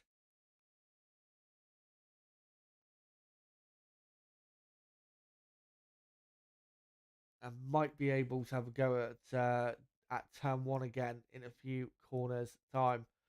As Max Verstappen begins lap 55.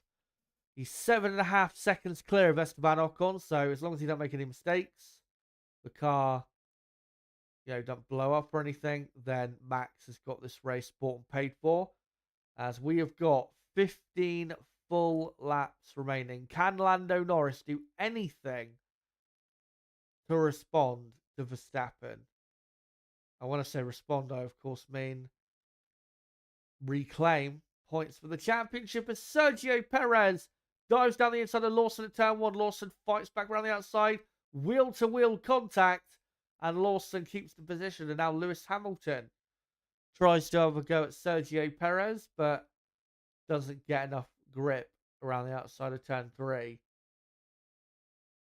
to be able to do it.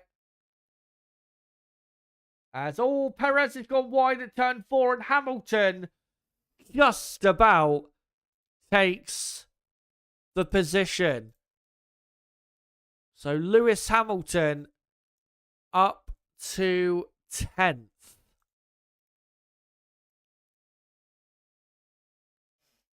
As we're now looking at George Russell behind Pierre Gasly, and Russell about a second behind Gasly. So Russell could take a podium here,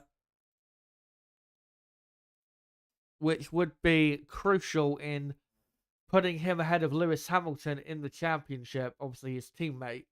Russell only 9 points behind coming into this race. Hamilton heading for a couple points, I think, with Piastri's penalty.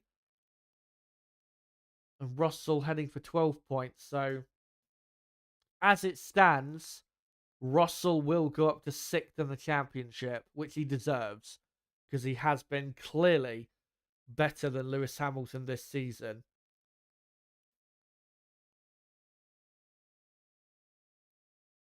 As Lando Norris has dropped over a second behind Leclerc, and looks like he's lost faith that he's going to be able to actually overtake. And yeah, Russell absolutely trying his best to try and close in on Gasly, but the two Alpines and their drivers putting in top performances here, as Lawson's saying he drove into the side of me. I wouldn't say that, but yeah, aggressive once again. between the two drivers. One thing I did want to say is Max Verstappen does another fastest lap on lap 57, 122.0. The two Alpine drivers, we have to remember, they are both very good drivers. And we saw that last season. Both drivers ended up taking podiums. If only they had a good enough car, you would see Ocon and Gasly regularly in the top 10. As we did last season for a lot of the season.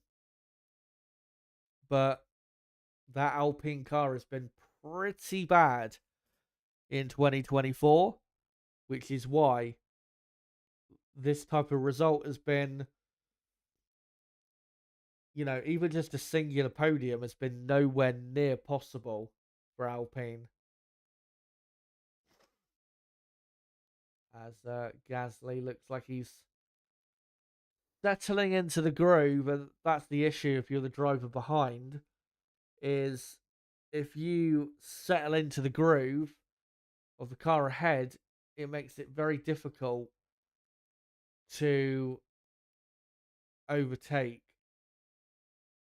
As another fastest lap, a 1:21.8 for Max Verstappen. Max is nearly 10 seconds clear of Esteban Ocon.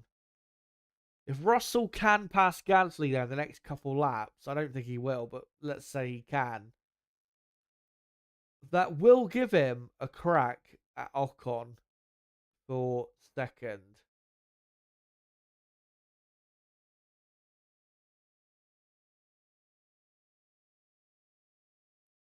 As Lewis Hamilton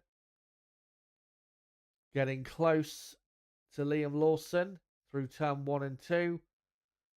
Just trying to get a better run on Lawson so we can have a proper go at him as Lawson gets a lot of oversteer through turn 3. And Hamilton in the slipstream. Will he decide to go for the move? No, he's just too far back. As Alonso, I've just seen, has overtaken Zhou Guan Yu. So Alonso back up to 14th place.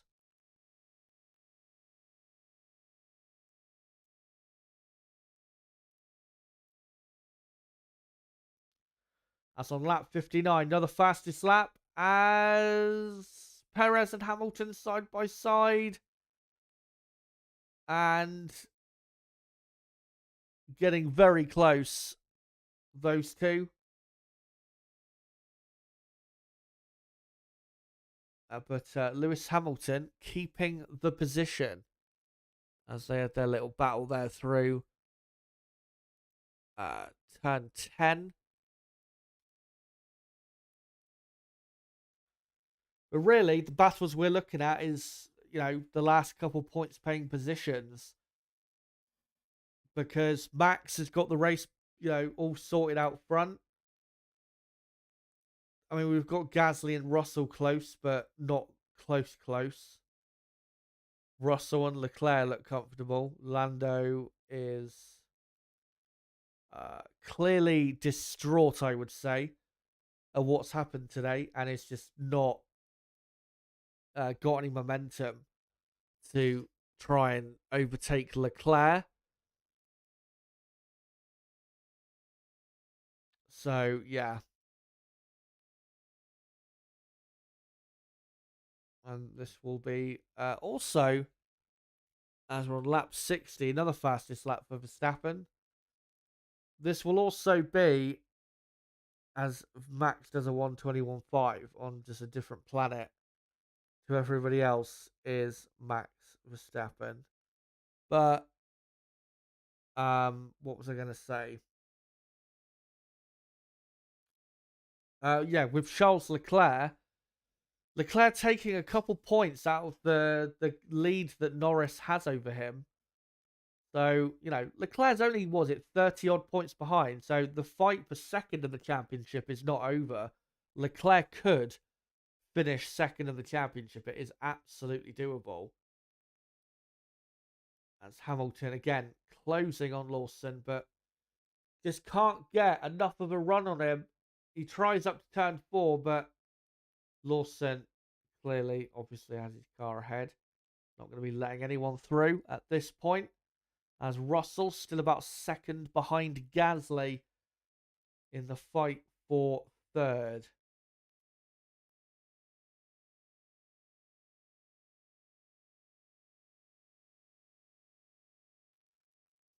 As Max Verstappen relentlessly does another fastest lap. He's absolutely making sure of the race win and the fastest lap, importantly.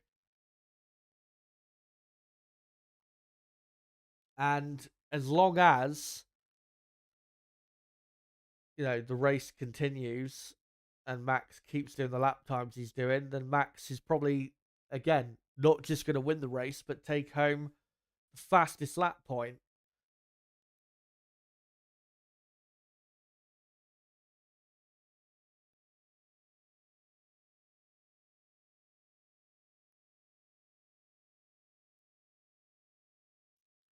As George Russell getting a bit closer to Gasly as they enter the middle sector, as it looks to be drying the circuit, which I think is hurting Alpine more so compared to Mercedes. We have to remember that in the dry, Alpine were actually one of the quickest midfield teams. So it's not like they had like the worst car this weekend and suddenly they're, on the podium. But in the sprint race, they weren't massively behind on lap time in the dry behind Mercedes, as Lando being told Oscar has a 10-second penalty. We want there for you to get close to Leclerc. Lando saying, I am. What do you think I'm doing? I'm trying to go as quick as I can. Yeah, obviously. Piastri, by the looks of it, is probably going to end up finishing in 8th place as on lap 62 now. Because I think he's got about a 10-second lead over Liam Lawson. Yeah, he does. So he needs to try and build another 3.5 seconds to Tsunoda, does Piastri, if he's going to claim 7th place. But the performance by both McLaren drivers, just so we're clear, has been nowhere near good enough. Absolutely nowhere near good enough. And there's always, not necessarily with Piastri, but with Norris especially, who I'm a lot more disappointed in. You just always had a feeling this was possible. Not the result necessarily, as Max now does a 1:21.0. Another couple seconds, and that'll be the crossover for dry tyres. That's how quick he's going. Yeah, what do you call it? Lando, like I said, more so disappointed in him with his race performance today, because obviously he started on pole and there's more of expected of him because he is a better driver. But again, just failing to deliver, just failing to be there in the big moments when he has to. As Lewis Hamilton still harrying the back of Liam Lawson, but he's going to need Lawson either to make a mistake or Hamilton to get like I don't know, an exit from a corner that is like dream worthy.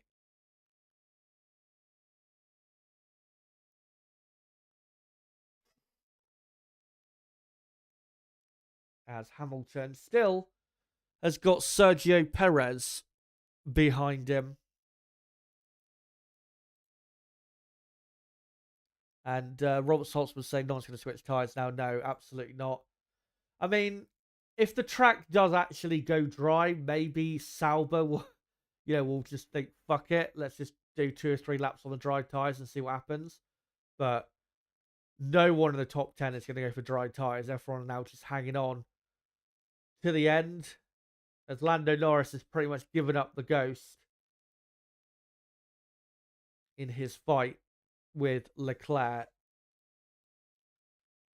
So yeah, Max is going to be 62 points clear going into the Las Vegas Grand Prix. And like I said, all he'll need to do in Vegas is either beat Lando in the race, or if Lando only outscores Max by 2 or 3 points, no more than 3 points, then Max will be champion. As long as the gap is at least 59 points, I believe, at the end of the Las Vegas Grand Prix, then Max will be champion as he does yet another fastest lap. As we've got 5 laps to go, guys. Remember to stick around for a few minutes after the race finishes, because I will do a poll asking you guys who your driver of the day is. I think there is only one man who really can be driver of the day, but I'll let you guys vote anyway. As it stands, Alpine heading up to 6th in the championship, and they will be only 3 points clear of Haas, and Racing Bull's only 4 points behind Haas. So that will be a very, very exciting fight for 6th, 7th, and 8th in the championship between Alpine, Haas, and Racing Bulls. Very important positions. You know, if you go from 8th to 6th, that's a lot of gain financially from doing so. And Alpine, I mean, at the start of today, they were 9th. So, yeah, that is a gigantic gain for them. As, yeah, the track isn't far away from dry conditions, but nobody's going to try it, I don't think. Be absolute suicide. As another fastest lap for Max Verstappen as the track continues to get better. 1:20.9. As Lewis Hamilton trying to see if he can claim an extra point for this Grand Prix.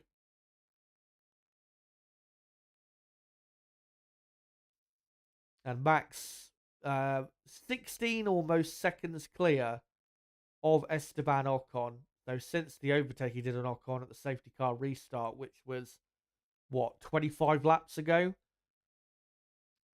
Max has been almost a second a lap quicker than Ocon. As Lawson continuing to defend his position hard on Hamilton, but Hamilton swooping around the outside. But Lawson doesn't fall for that. As Perez now right on the back of Hamilton, and Perez is going to get a fantastic run on Hamilton up to turn 4. But Hamilton hard and fair in defense and keeps Sergio Perez behind.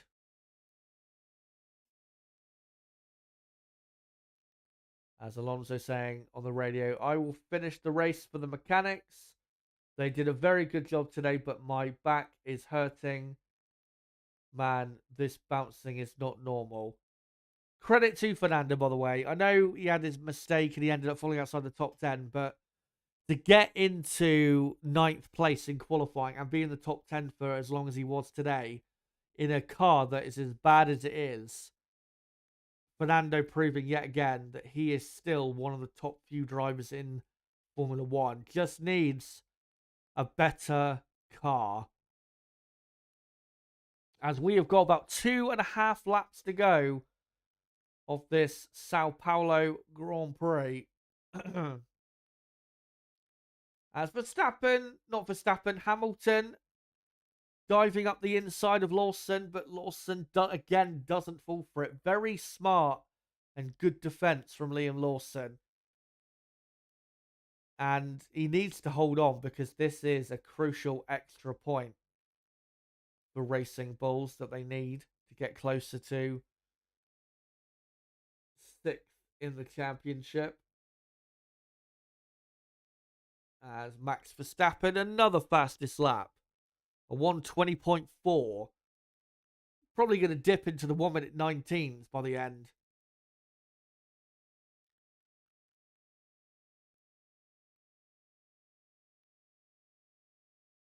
As there is, I think, Ocon's engineer that just showed on the broadcast, Oliver Oakes.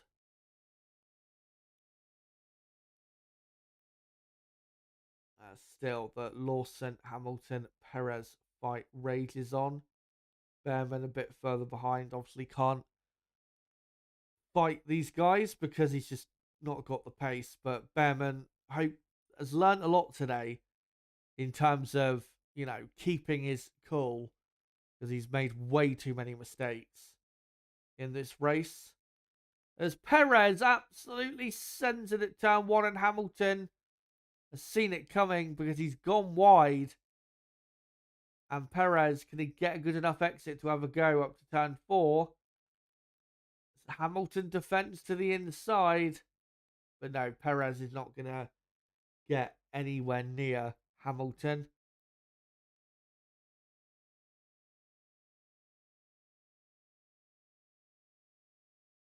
And there you go. Final lap is underway. And this final lap will be the sweetest final lap Max has had in a while. Nearly 5 months without a race win, which during the course of a season, that's the longest drought Max Verstappen has had in, I think, 4 years.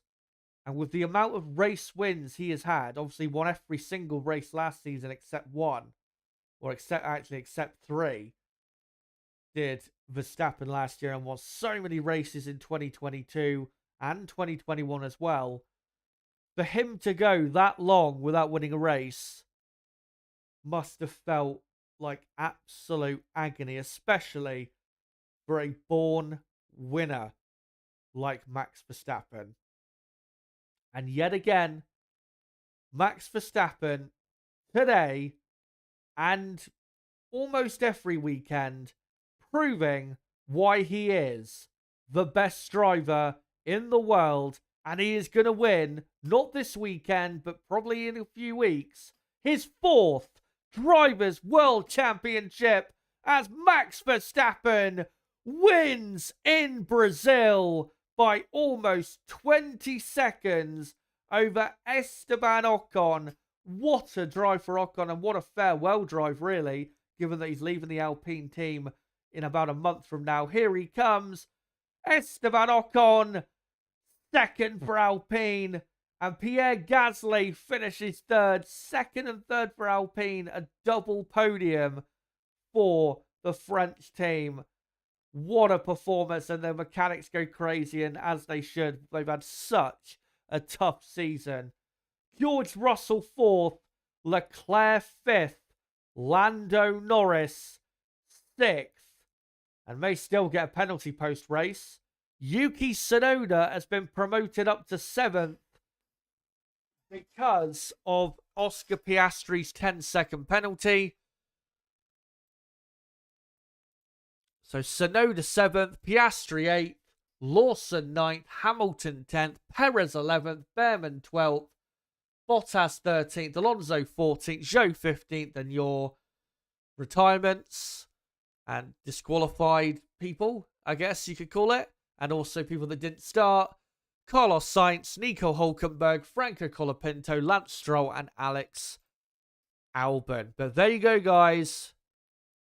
The Sao Paulo Grand Prix in the books. It was a great race, but Max Verstappen has took one giant leap to becoming a 4-time world champion and going another step to cementing himself as one of the greatest of all time.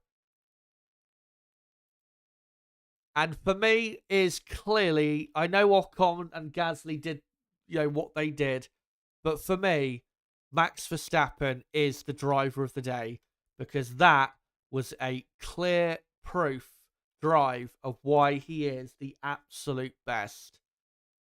But I'll ask you guys anyway, who is your driver of the day for the Sao Paulo GP?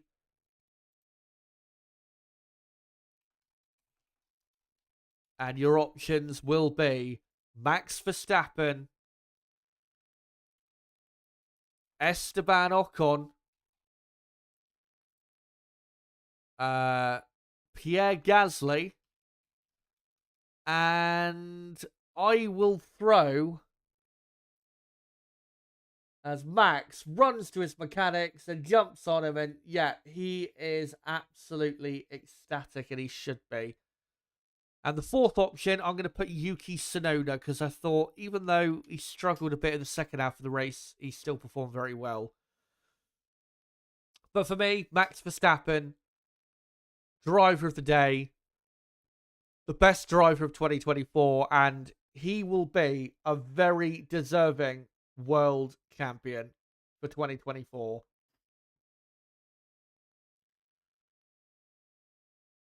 As I've just seen that, unfortunately, my football team is losing to Man U, which I absolutely knew was going to happen, especially with the mentality that Man U's players have of performing suddenly when a manager gets sacked.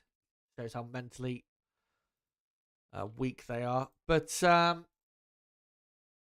yeah, let me know, guys, what did you think of the Sao Paulo Grand Prix?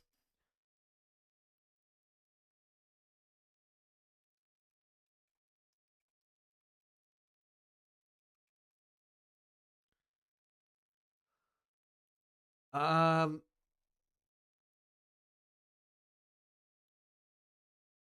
Yanni says next level racecraft. The Woden says legendary wins, simply lovely. Nicholas says Max Verstappen doing what he does best, improving wise, one of the best F1 drivers ever in the history of the sport.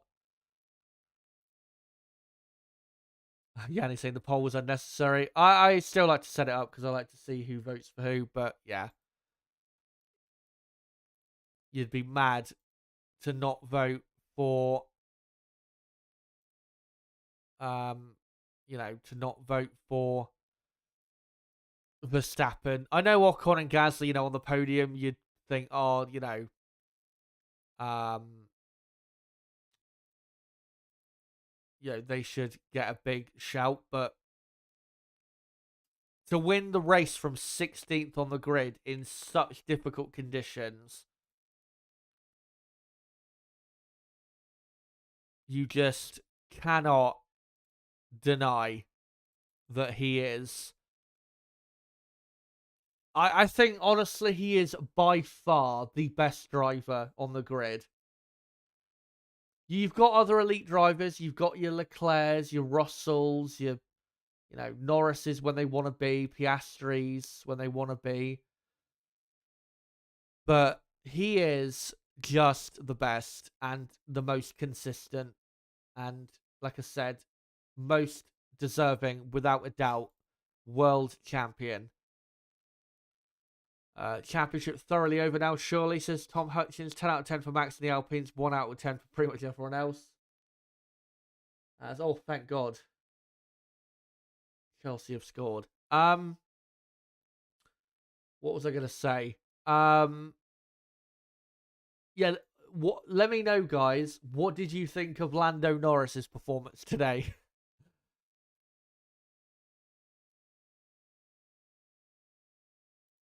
For me, a pretty poor performance. Start of the race, doesn't get a good enough start, loses the lead, then doesn't overtake Russell when he had a faster car. He should be overtaking Russell. There's no excuses. Eventually did, but it was too late, really, when he did. And then, yeah, you could say, oh, but the red flag, the red flag, Max was lucky with the red flag. Yeah, you could say that. But if Lando had maintained the lead on lap 1, or at least passed Russell early on, that wouldn't have happened. So it's all Lando's fault. And then, what happened after? Going off at turn 1 and losing position to Russell. Again, it's all his fault. McLaren have gave him, a plenty good car, but he just hasn't delivered anywhere close to what he should be in that car.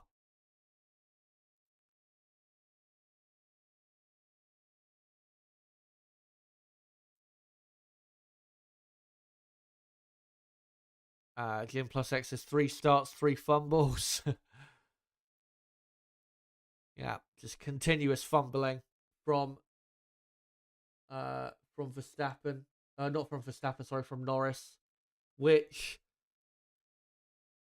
you just can't tolerate in a championship battle, I'm afraid. You know, I'm not expecting you to perform perfectly. You're going to have, the odd race here and there where you just are just not at it.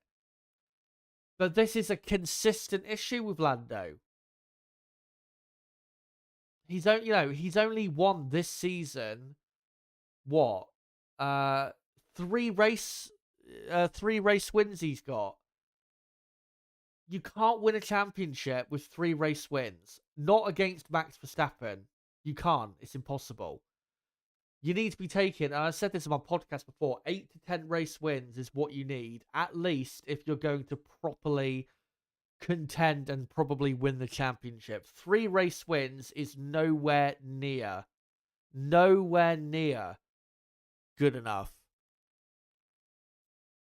And I think, with Lando, at this point we know what Lando is. Lando is a driver that is very quick in qualifying, but when it comes to race day, when the pressure's on, continuously, most of the time, fails to deliver. And trust me, that is not a good reputation to have. Because other drivers, they know that Lando, has this record of just,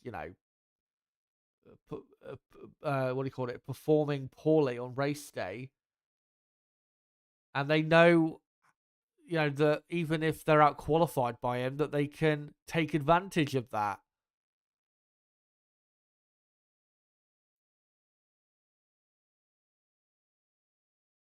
But also, someone's saying that Norris should get 2 penalties at the start and also coming back on track unsafe. I don't think the coming back onto the track, I don't think that was investigated. So, but should get a penalty, probably for the start infringement. Also, we have to remember, so Russell has finished 4th and Lewis Hamilton has finished 10th, but the 2 Mercedes are under investigation for changing tyre pressures during the 10-minute aborted start. So the 2 Mercedes could be disqualified for that. So, and if that was the case, it would be Leclerc 4th, Norris 5th, Tsunoda 6th, Piastri 7th, Lawson 8th, Perez 9th, and Behrman would finish in 10th. But also Lando Norris possibly getting a penalty. Lando might end up dropping still a position. So, post-race, we'll have to see. Obviously, I'm not going to stream for that long. To see how it all ends up. Todd asking, what's the constructors now? Red Bull have scored 26 points. McLaren's have scored 12 points.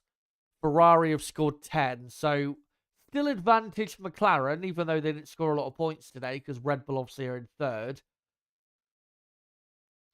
So, Red Bull outscoring them is not that bad, because again, Red Bull are like 70-odd points behind going into this race. But McLaren can't afford to have too many more of these type of races if they're going to secure the Constructors' Championship, because in Las Vegas, I know Ferrari were not really as competitive this weekend as they should have been, but in Las Vegas, I'm expecting Ferrari will be right on it. So McLaren have got to make sure they get over this, because there is still a lot to be won in these final few weeks of the year.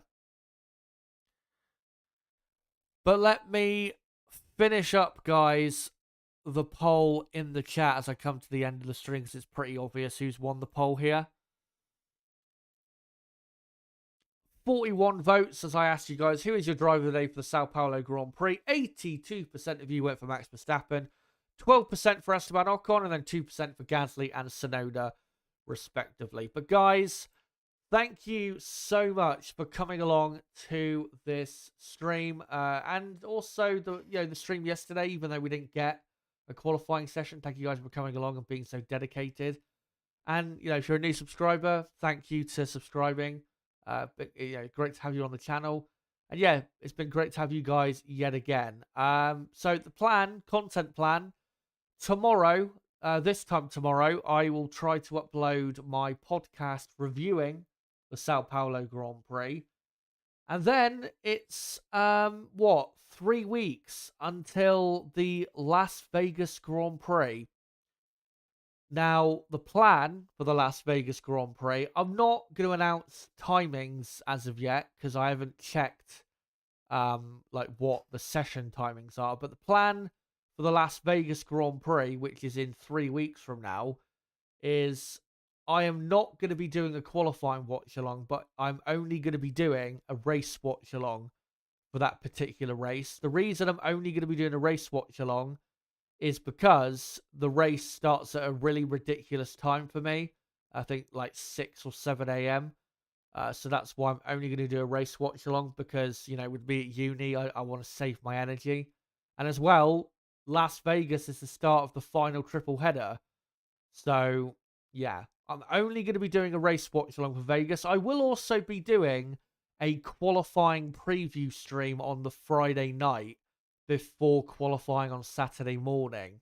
So make sure to come along to that. And then, of course, the day after the Las Vegas Grand Prix, I'll do a podcast reviewing that race. And also, Nib will be back on in 3 weeks' time for the Las Vegas Grand Prix. That'll be his return to commentary, because obviously the timing of that race for him is really, really good. It's like mid-afternoon for him. So, yeah. He'll definitely be on in Vegas. And then he'll be on also for the final race in Abu Dhabi. He won't be on for the Qatar Grand Prix because it starts at the same time as the football. So he won't be on for that. But he will be back for the Las Vegas Grand Prix. So yeah, me and Nib will be back on together in 3 weeks' time. But yeah, that's the plan for the Las Vegas Grand Prix in 3 weeks' time. But yeah, thank you guys for coming along for the content this weekend. Make sure to smash the like button before you go if you haven't. Make sure to check out my other videos on my channel. Link below and probably in the chat to my Discord server. Make sure to join that if you want to keep up to date with content on the channel and also channel announcements, which obviously are very important. But guys, that's it for the Sao Paulo Grand Prix weekend. And until my podcast reviewing the events of this weekend's Grand Prix, and until my next live stream, which will be the day before qualifying for the Las Vegas Grand Prix. So I think the date will be the 22nd of November. Until then, guys, it has been me, Chazza HD.